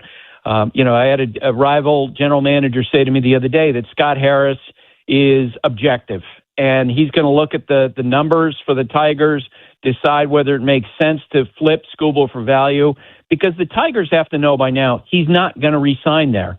He's going to go into free agency. He's going to get huge money, and he'll sign with a team other than the Tigers. So it absolutely makes sense for them to flip him. And I've been talking with executives of other teams this morning about this. I think the Dodgers and the Padres would be the two teams to watch very closely. Maybe the Phillies get involved. Toronto has been mentioned. I don't think they're as desperate. Yankees already have a deep rotation. But the Dodgers and the Padres, you could see those two teams competing for Skubal at the deadline. That is fascinating, and no surprise at all that the Dodgers may be involved, I don't think, and that NL West race has been incredible between LA and San Diego to this point. Buster Olney, ESPN senior MLB writer, with us here on You Better You Bet. Chris Mack in for Nick Kostos on Westwood One Sports this Memorial Day. Let's flip from the guy who was the presumptive AL Cy Young favorite before the season and will be coming back soon, Tarik Skubal, to the NL Cy Young race, because that feels like it's as wide open as it's ever been. The last couple of starts for Paul Skeens have not been quite the dominant effect that he had throughout much of late April and early May. You've got Shohei obviously involved, Jacob Mizorowski, who starts for the Brewers today. All of these massive names, Christopher Sanchez at the top of the list as well. How do you expect that to shake out throughout the rest of the summer, Buster? And Mason Miller and Zach Wheeler. Right. And you and I could come up with a list of about 50. It's unbelievable. Tim Kirkjian and I, my colleague at ESPN, we've been having a conversation about this. We think it's going to be the greatest Cy Young Award race that we've ever seen. And I am so thankful that I don't have a vote for that award this year, because it's going to be really difficult to split hairs. Look, I think generally speaking, if you were to do a poll of players and say, who's the best pitcher in baseball right now, Skeens would probably get most of the votes. But as you remember, opening day had that ugly first inning that he didn't get out of against the Mets. The Blue Jays had some great at-bats against him the other day. And so he got dinged up a little bit. Mizorowski is, he's going Mach 3, 103 miles per hour. It feels like every start now, he's totally dominant. It feels a shock if someone gets a hit off him. It's going to be fascinating. I would say this. I think Mason Miller, who's putting together maybe the best season we've ever seen from a relief pitcher, he might be a better candidate for MVP, because when you look at the Padres, what separates them, I think, from a lot of other teams is their dominance in the late innings, and Mason Miller's right in the middle of it. But I'm glad you brought up Christopher Sanchez. I mean, he's still incredibly underrated. And Shohei Ohtani's ERA is 0.73. That's crazy. It's absolutely. We don't. I don't think either one of us even mentioned Chris Sale either, which is just wild. No. Oh yeah, and Bryce Elder, his teammate, and again, we could throw in a bunch of other names. It really is absolutely stacked. It's like one of those Kentucky derbies where they have 15 horses out of the gate, all at feels like a nose apart. What does this mean? We talked about the muddiness or the messiness of the AL playoff race, Buster. What does this mean for the NL playoff race, where you've got an NL Central that's stacked up with everybody over 500, everybody within 4.5 games of each other? I understand each team is sort of at a varying point on their timeline, but the Central in particular, how that shakes out and what it means for the rest of the NL playoff race. Well, it's interesting about that is that I don't think any, at least not an idiot like me, thought coming into the year that the Cardinals are going to be a factor. I was talking about this with Michael McGreevy the other day, another Cy Young candidate, by the way. He just said, that they're just playing and they felt good about the team as they were coming out of spring training. J.J. Weatherholt, their second baseman, he's a Rookie of the Year candidate. And you wonder, if we get close to the trade deadline, does that compel St. Louis to be more aggressive? We already know Pittsburgh, trying to make the playoffs, being more all in this year, spending the money on Brandon Lau, on Ryan O'Hearn. They'll probably be more aggressive. The Brewers do what the Brewers do. The Cubs have a desperate need for a starting pitcher. The Reds have been aggressive at the deadline last couple of years. So I think that'll be one of the divisions where the competition at the trade deadline will be aggressive. And it's interesting because we talked about bad American League teams who can look at the standings and say, you know what, we have a chance. In the National League, it's different. If you're the New York Mets and you've gotten off this horrendous start, you're looking up at an Everest in terms of trying to climb back into a race when you have really good teams in Atlanta, in Philadelphia, and L.A., in San Diego, Milwaukee, et cetera, and it might nudge a team like the Mets closer to selling than, say, if they happen to be in the American League. Buster Olney of ESPN with us talking baseballs. We're exactly halfway between opening day and the trade deadline. Obviously, Memorial Day, the 1/3 mark of the Major League Baseball regular season, the unofficial kickoff to summer. Buster's in Kansas City for ESPN's game this afternoon, 3:40 first pitch Eastern between the Yankees and the Royals.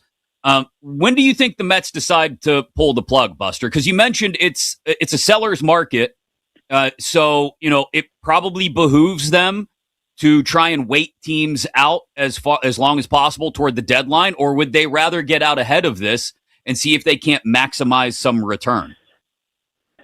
So one thing we've learned about Steve Cohen as owner is that, and maybe given the fact that he's made his billions in the numbers business, running a hedge fund, is that he's pretty analytical with his decision. If you remember in 23, and Buck Showalter's last year's manager, he basically came out with the Mets being 10, 11 games under 500 and saying, you know what, it's not our year. And then making the decision that summer to trade. And they're certainly on that trajectory right now. Now, if they do decide to go down that route, and that is certainly the direction they seem to be headed in at the moment, then Freddie Peralta will be one of the most coveted players out in the trade market. Veteran starting pitcher, can get you into the 6th, 7th inning in his starts. He's, of course, a free agent at year's end, and there would be interest from teams, I would assume, like the Chicago Cubs. Clay Holmes would have been one of those guys before he suffered that broken fibula. It'll be interesting to see if he's able to come back and rebuild his value before the trade deadline at some point. They've got a few other pieces, but generally speaking, yes, I think if Steve, and David Stearns make that rational decision that they're going to sell, Freddie Peralta will be the center of a lot of action. Buster, you mentioned Skubal. If the Tigers do in fact decide to move on from him, would be the crown jewel of the pitching market at the deadline. When we talk about bats, where are people looking to acquire? Who is on the market? What's realistic? Especially, I say this selfishly as a born and bred Pirates fan who wants to see them continue to add offense. Yeah, and I can remember last year we had a similar dynamic with a lot of teams trying to win, and a general manager saying to me, there are just not that many good players available. And so that's going to be the big question, right? Who actually will be out there? For example, and it's interesting, when you talk to folks with other teams, they think the team that absolutely should take advantage of the seller's market are the Houston Astros, okay? Because their decade of dominance appears to be coming to a close. They've had a bunch of injuries, and they could completely shake up the trade market if they were to call teams and say, we'll listen on Jeremy Pena, we'll listen on Yordan Alvarez, an MVP candidate, we'll listen on Hunter Brown. And a lot of teams think that'd be smart to do that, especially with the potential labor situation coming up next spring. Clear the decks, load up with prospects, and move forward. beyond that, I mean, there's smaller, type player or, individual players. Like you look at the Red Sox, if they wind up selling, who could be available there. Maybe they would listen to on Wilson Contreras, who's under contract for next year as well. Jaron Duran was someone who was talked about in the wintertime. Maybe if the Red Sox decide to sell, that he would be a guy and one of the rare outfielders if someone's looking for an upgrade there.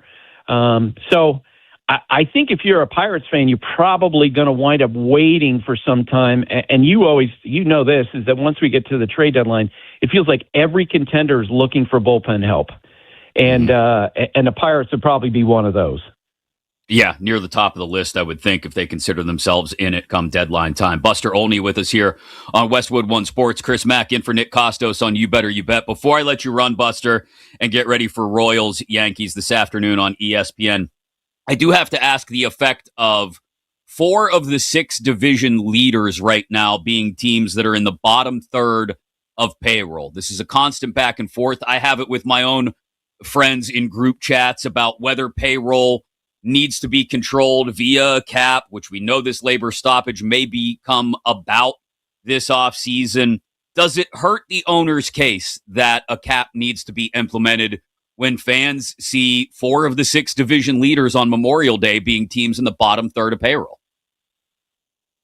So Major League Baseball will make the case that a lot of their data that they get from fans, and I don't think they're going to share all of it with us, the source of it, but they maintain that their fan feedback is that they want more teams to have a better chance at a level playing field.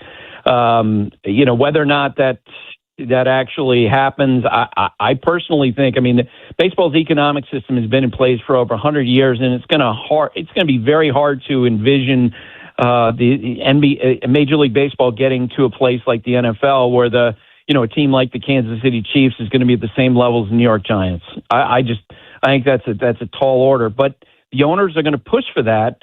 I think one of the things that probably does undercut the owner's case in the news recently, the fact that the San Diego Padres are going to be sold for $3.9 billion. That is something that the players will say, like, look, maybe you're not making as much cash as you normally do, but franchise values are going through the roof.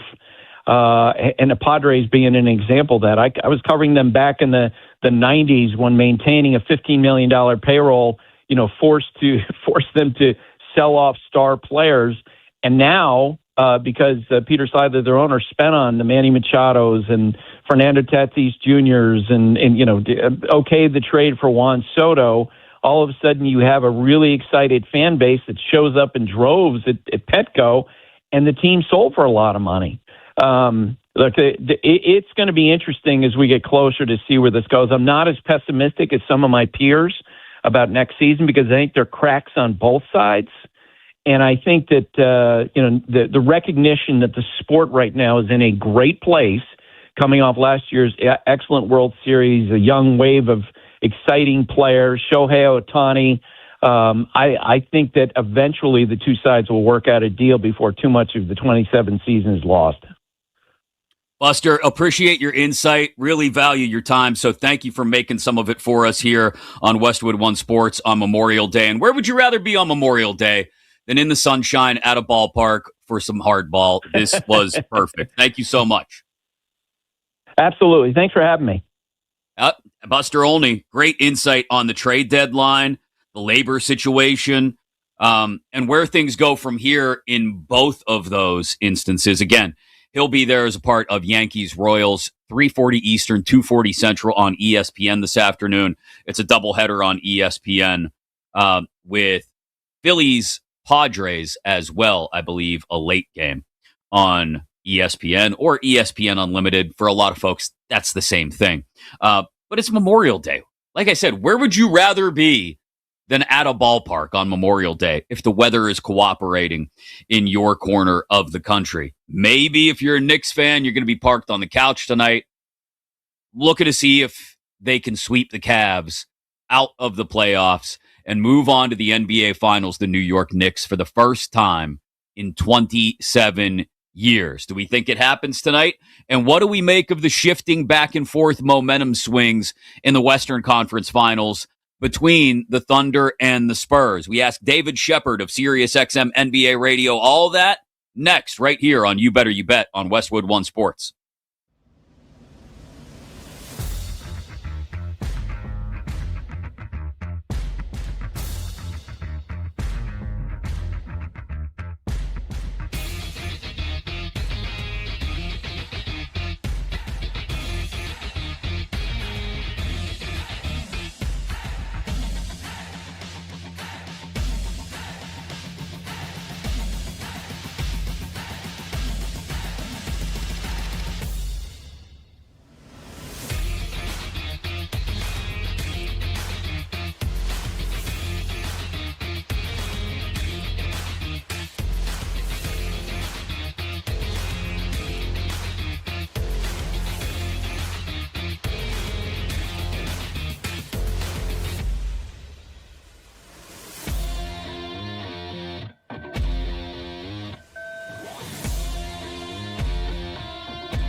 This is You Better You Bet, presented by BetMGM on Westwood One Sports.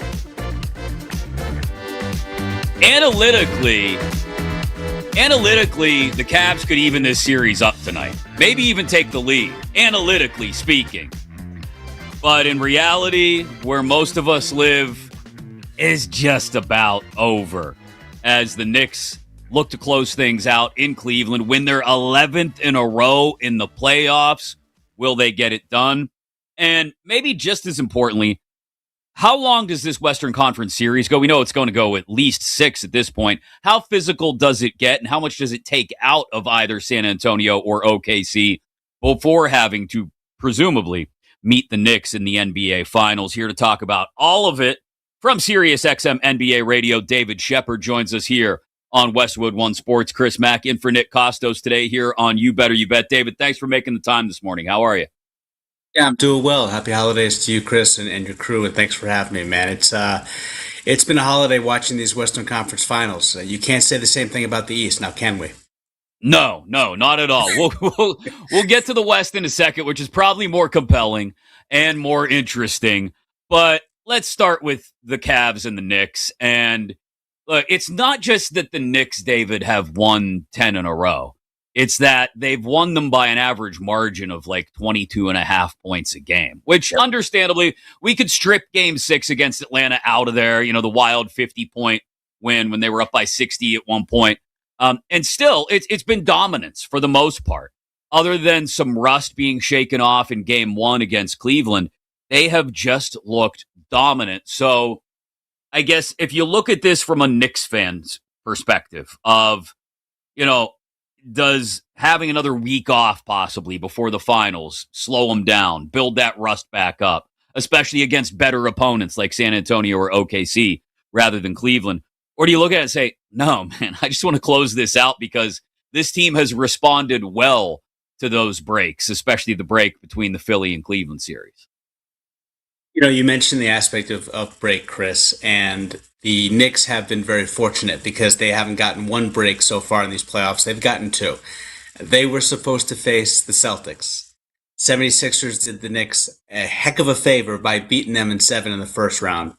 And then Detroit, a team that has owned the New York Knicks this regular season, winning by an average margin of 25 points per game, were taken out by the Cleveland Cavaliers when Cleveland decided to actually show some heart in the postseason, something they have yet to do in these Eastern Conference Finals. This has been matchup heaven for the New York Knicks.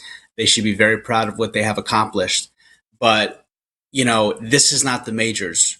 The majors is going to be when they face the Oklahoma City Thunder or the San Antonio Spurs. It's going to be much different.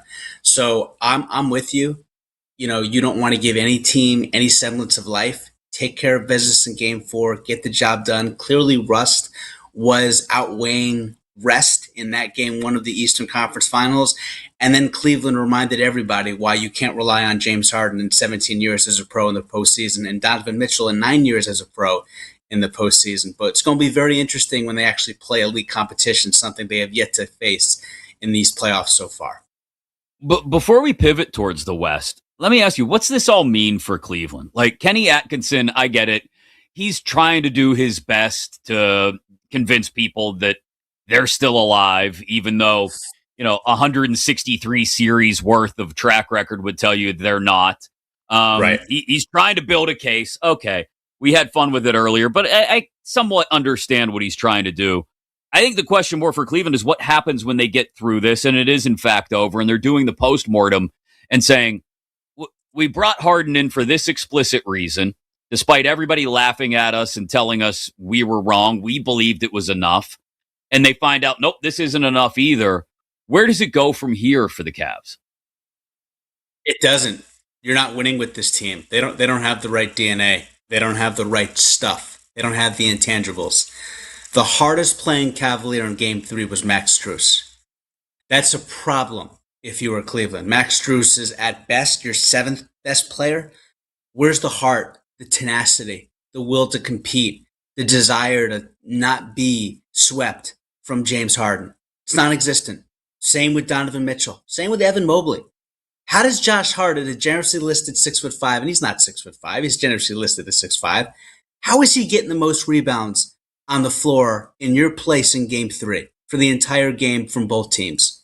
How is Evan Mobley and Jarrett Allen getting out rebounded by Josh Hart? Even if it's the greatest rebounding guard in NBA history in Russell Westbrook, how do you allow a guard to out rebound your bigs? Like, that's just heart. That's desire. So I look at the Cavs and I look at the poor attitude of Kenny Atkinson. And I say that because he was giving us plenty of coach speak in game number 3. I like to see some disappointment. Listen, you don't want to alienate a player? I get it. Put it on yourself then. Throw yourself on the grenade. Take accountability. Say this isn't good enough. When you lose a 22-point lead in the fourth quarter, it's okay to say, yeah, we stunk up the joint as a team in the fourth. And we were complete letdown in overtime when we got outscored by 11 points. And Kenny he's just happy to be there. Oh, I'm proud of my team. We competed. Yeah? You competed by getting outscored 44-11 in game number 1? You competed when you allowed the Knicks to, in game 2, take an 18-1 run into the third quarter when it was a tie game? You really competed at home when you didn't have a single lead at any point in game number 3, when you got embarrassed in New York for the first 2 games, especially with that collapse in game 1, that choke job? So they don't have the right stuff all the way around, Chris. So you ask, the future, where does this team go from here? They got to go in the business of anywhere but James Harden. I'll tell you that much. What more proof do we need about a guy who's a complete letdown every single time it matters most for his team? And Donovan Mitchell, 9 years of experience. We've seen this guy come up short. I know he's not 100%. No one is at this point of the year. So it's just disappointing to watch the lifeless Cleveland Cavaliers these past 3 games. It's been an insult to any Eastern Conference Finals we've had in recent years, and the Knicks are just salivating and taking over. And they're playing with plenty of heart, and pun intended, because Josh Hart has been better than any single Cavalier in this series thus far. David Shepard of SiriusXM NBA Radio with us here on Westwood One Sports. Chris Mack in for Nick Kostos here on Memorial Day on You Better You Bet. All right, let's pivot to the West. I had my questions after Game 3 and the way the Spurs played. And then apparently they get a patented Greg Popovich pep talk after the game, which is probably a whole lot of, what the hell are you guys doing? That seemingly flips the switch, and they come out. They play aggressively on both ends of the floor last night, from Wemby all the way on down. And it wasn't just that, in my opinion, David. I'm curious what you think. It was the fact that other than that one flimsy call against De'Aaron Fox late in the first quarter, we didn't see SGA drawing the calls the same way he has throughout these playoffs. We didn't see the Thunder using that formula to get to the line repeatedly. The Spurs were able to play good, hard, fast, physical basketball. And if there are 2 more games to be played at that pace and that level in the final 3, I don't see how Oklahoma City is able to stem the tide, because they didn't look, we talked about heart as it relates to the Cavs. Like, I didn't see the heart or the will to push back from the Thunder very much last night. Yeah, obviously, it's going to be interesting to see what happens with, A.J. Mitchell, somebody who was their MVP versus the Lakers. His status is day to day right now. J-Dub, a.k.a. Jalen Williams, with that left hamstring, he doesn't seem to be in recovery mode anytime soon. So you give them a little bit of a break, because 2 of their more dynamic scorers, not named SGA, is not on the floor. But to your point, the pace that San Antonio was playing with, the lob threat that they were making Victor Wembanyama from minute 1 of that game compared to game number 3, when he had his first lob with 1 minute to go in the third quarter. He had his first 2-point basket made in game 3 with 2:10 left to go in the third quarter. San Antonio wasn't playing around in game number 4. They were going inside to Wemby early on. And when Wemby was getting easy looks at the basket, the rest of the team just fed off that. And then you see Stephon Castle getting to the rim with ease. You see Devin Vassell, getting to the rim with ease. And so Harrison Barnes, the 14-year veteran, you saw the energy that he was playing with. So, yeah, if they play at that pace and they're guarding SGA 90 feet away from the floor, and they're not doubling him, where they're allowing guys like Alex Caruso and Cason Wallace to be so wide open, and they're just saying, look, Steph, you're 21, go get him. Go, use that 6'6" athleticism and make him work for everything. And that's exactly what happened. And yeah, I mean, you look at that game and you're thinking, how did the Thunder pull off 2 wins in this series as dominant as the San Antonio Spurs are? But I'll tell you what the difference, Chris, is in this series, at least game 4, and how different it was from the first 3 games of this series. The Thunder reserves haven't been good. They have been great. They have outscored the Spurs in those first 3 games by 119 points. The Spurs reserves are just a -4 in game 4 compared to the -119 they were in the first 3 games. And as a result, when they can somewhat neutralize the Thunder's bench and reserves, they end up winning by 21 because the bench wasn't a liability for the first time all series. And that really was the difference in this game, because Wemby's going to be Wemby. Wemby is always going to be Wemby because that guy has all heart and then some. What do you make of the debate that really I alluded toward it a couple minutes ago in talking about the De'Aaron Fox foul towards the end of the first quarter, but coming into game 4, the ethical hoops debate that has become a part of this. I've joked around and called them Floplahoma City. But it has been, I do think it's a genuine part of their DNA that when they are struggling in other areas of the floor, they know that they can lean on Shai Gilgeous-Alexander's ability to draw calls and get to the line. And in games in these playoffs, where SGA gets to the line at least 10 times, they're undefeated. They're 5-0. Right. When they don't get him to the line 10 times, it precipitously drops off their winning percentage throughout the season. So do you buy into that as a narrative in this series and around the Thunder in general? And B, do you think it is a serious issue if SGA can't get to the line consistently in the final 3 games of this series? Oh, without question. If he's not getting the benefit of the doubt when it comes to the whistle, it's a different squad. Yeah, you mentioned that egregious call that they made on De'Aaron Fox, which clearly they showed on replay 3 different times where it wasn't at all a foul. But when you're a back-to-back regular season MVP and you're somebody that just pulled off a regular season MVP, a finals MVP, and a scoring title, and that had not been done since Shaq in 2000, you're going to get more of a benefit of the doubt when it comes to the whistle than any other player in the NBA, and rightfully so. I don't remember the complaints and the negativity and the criticism being as prevalent and as loud as for SGA as it was for MJ, Kobe, Shaq, LeBron in his prime, James Harden when he shows up in the regular season in his prime. There does seem to be an unfair treatment that SGA is getting. Like he's not the first superstar to exaggerate and be theatrical and try to sell the call.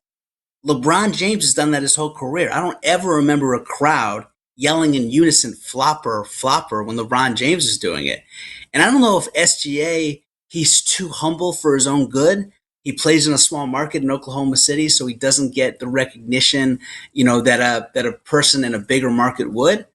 But I find it a little bit unfair how he's treated in opposing arenas and by the national media at large outside of Oklahoma City. I don't think he gets the benefit of the doubt in terms of the public perception because, to your point, there's a lot of brutal criticism that's gone his way. This is a top 10 guard in the history of the sport already that the Oklahoma City Thunder essentially stole from the LA Clippers, and who the Clippers thought it'd be a good idea to get Paul George for SGA. They're still having nightmares about that particular trade.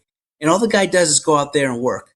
I mean, Jalen Williams, his second best player was not there for the majority of the season. He still leads OKC to 64 wins.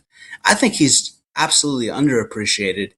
And I think some of it is he's not an Ant-Man, Anthony Edwards, or Victor Wembanyama in terms of personality being a larger than life. But I think the treatment he gets nationally is unfair. Chris, of course he exaggerates calls. What superstar hasn't done that the last 20 years? What superstar isn't excessive about that? He's taken advantage of the rules that are in front of him. Is it bad for the game, him getting to the free throw line as much as he does?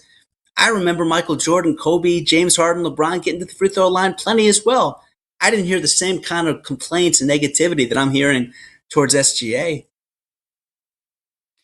David, I wanted to ask, with the offseason not that far off and some major storylines brewing, what do you think is the first domino that falls? I mean, obviously, the Giannis situation getting resolved in Milwaukee is one. LeBron deciding whether he wants to come back for another year or not. But I get the sense the LeBron decision, not to use that term with any sort of irony, could wait until later in the summer.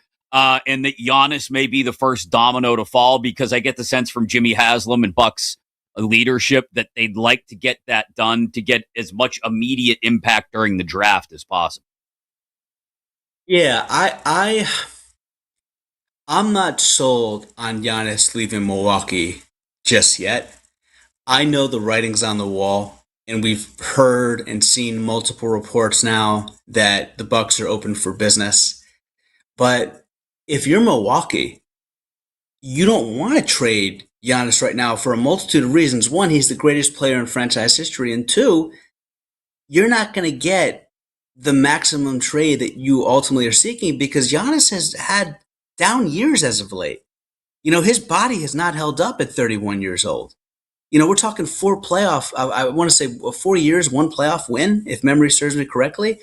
Meanwhile, the LeBron thing is interesting, because the best thing that could happen to Cleveland is for them to lose so bad that the desire to get LeBron is as strong as ever. See, if they went to the NBA Finals, then it's like, you know what? We don't need LeBron. We got to a finals without him. But they got lucky that they played an inexperienced Detroit Pistons team as a number 1 seed. They got lucky in the fact that Toronto was hurt with Brandon Ingram for a majority of that series, so they escaped that series in 7. And then you're facing an elite team, and it's not a series. They're going to get swept. So to your point, you would think it would be Giannis, because obviously you have, the draft coming up. You got free agency. You want to know who you're drafting if you're a potential, Giannis suitor like a New York. I know that's the team that he wanted to go to last year more than any other team outside of Milwaukee. But something just tells me, the Bucks, they just say, you know what? I don't know if we want to get rid of Giannis. I know Miles Turner threw him under the bus, but maybe we run it back with, Taylor Jenkins and something different happens this time around. He's still in his prime. With the guy I see leaving more so than Giannis is LeBron James, because not once but twice he has thrown Rob Pelinka under the bus in recent interviews and comments he has made. And for me, if I'm the Cleveland Cavaliers, it makes all the sense in the world after getting their butts kicked by New York to bring LeBron James home for stint number 3, bring Bronny James home as well, and go out in year 24 and make history and be the story of the NBA with LeBron returning to, his home base in Cleveland. That would be exciting. I think LeBron is first to fall before Giannis. Interesting. David Shepard of SiriusXM NBA Radio with us here on Westwood One Sports. Enjoy the rest of your Memorial Day, David. We really appreciate the time, man. My pleasure, Chris. Thanks for having me, man. Have a great rest of your show. Absolutely. Appreciate it. That's interesting to think of the complexion of the offseason if the Giannis deal does not happen. If the Bucks say, well, maybe not so fast. Instantly, everything then pivots off of LeBron. I tend to think that LeBron will want to play this out over the summer and see how things come together around the rest of the league. And rather than drive the offseason, react to the offseason. But we'll see. We'll see if Kevin Durant's involved in any of this, because we all know KD could end up spinning the wheel of teams again. See if he can find one he hasn't played for. But great stuff from David. Appreciate his time. Coming up next, I'll fire a bet off for some things going on tonight and our 3 favorite moments of the show. Our 3 stars of the day to wrap up here on You Better You Bet. Chris Mack in for Nick Kostos today here on Westwood One Sports.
Welcome back to You Better You Bet on Westwood One Sports.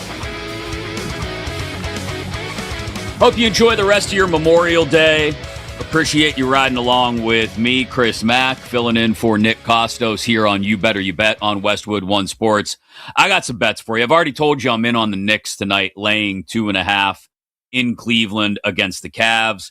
I'm also on Carolina on the money line in Montreal in Game 3 of that series at minus 145. And The Miz, nobody beats The Miz. Jacob Mizorowski starting for the Brewers against the Cardinals today. Over 7.5 strikeouts is minus 155. If I wanted to, I could parlay all three of those together at BetMGM for hefty plus 430 payday. And if you're inside your BetMGM app at any point today, you could get an Any Sport Parlay Boost token, maybe put together one like that. And if you win after activating that token, you get extra winnings right there inside the BetMGM app. Make it legendary. Some of our favorite moments of the show, and one I didn't get to but want to throw in anyway. Our 3 stars of the day. 3. OG, can I ask you a question? Yeah. That's why he's here. That's why he's here. What is your real name? My real name is Ogugwa. Ogugwa? Okay, OG. You're not saying all right, it OG. right. All right. Wait, you're not saying it right. If you don't say it right, we can't say it right. No. Just, you're not saying it right. OG Anunoby wanted nothing to do with Barkley in that moment. Just nothing to do with him whatsoever.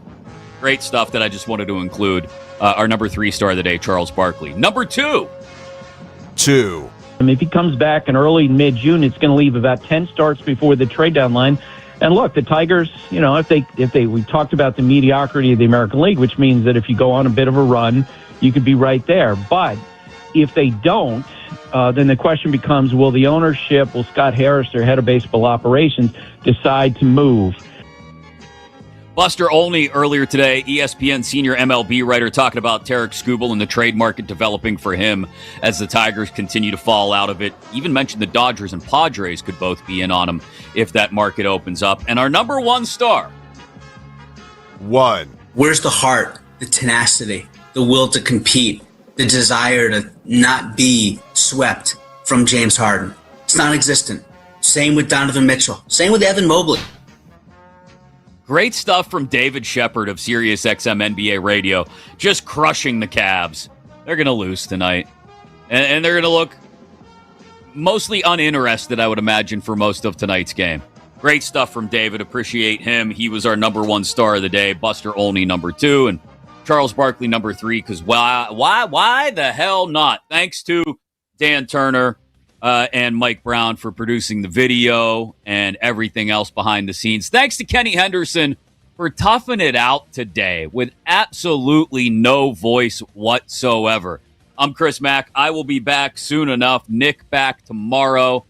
Keep it right here on Westwood One Sports throughout your entire Memorial Day, whether you're using the Westwood One Sports app or the Odyssey app or listening on SiriusXM channel 375. And don't forget to remember those who made the ultimate sacrifice today on Memorial Day. It's Westwood One Sports.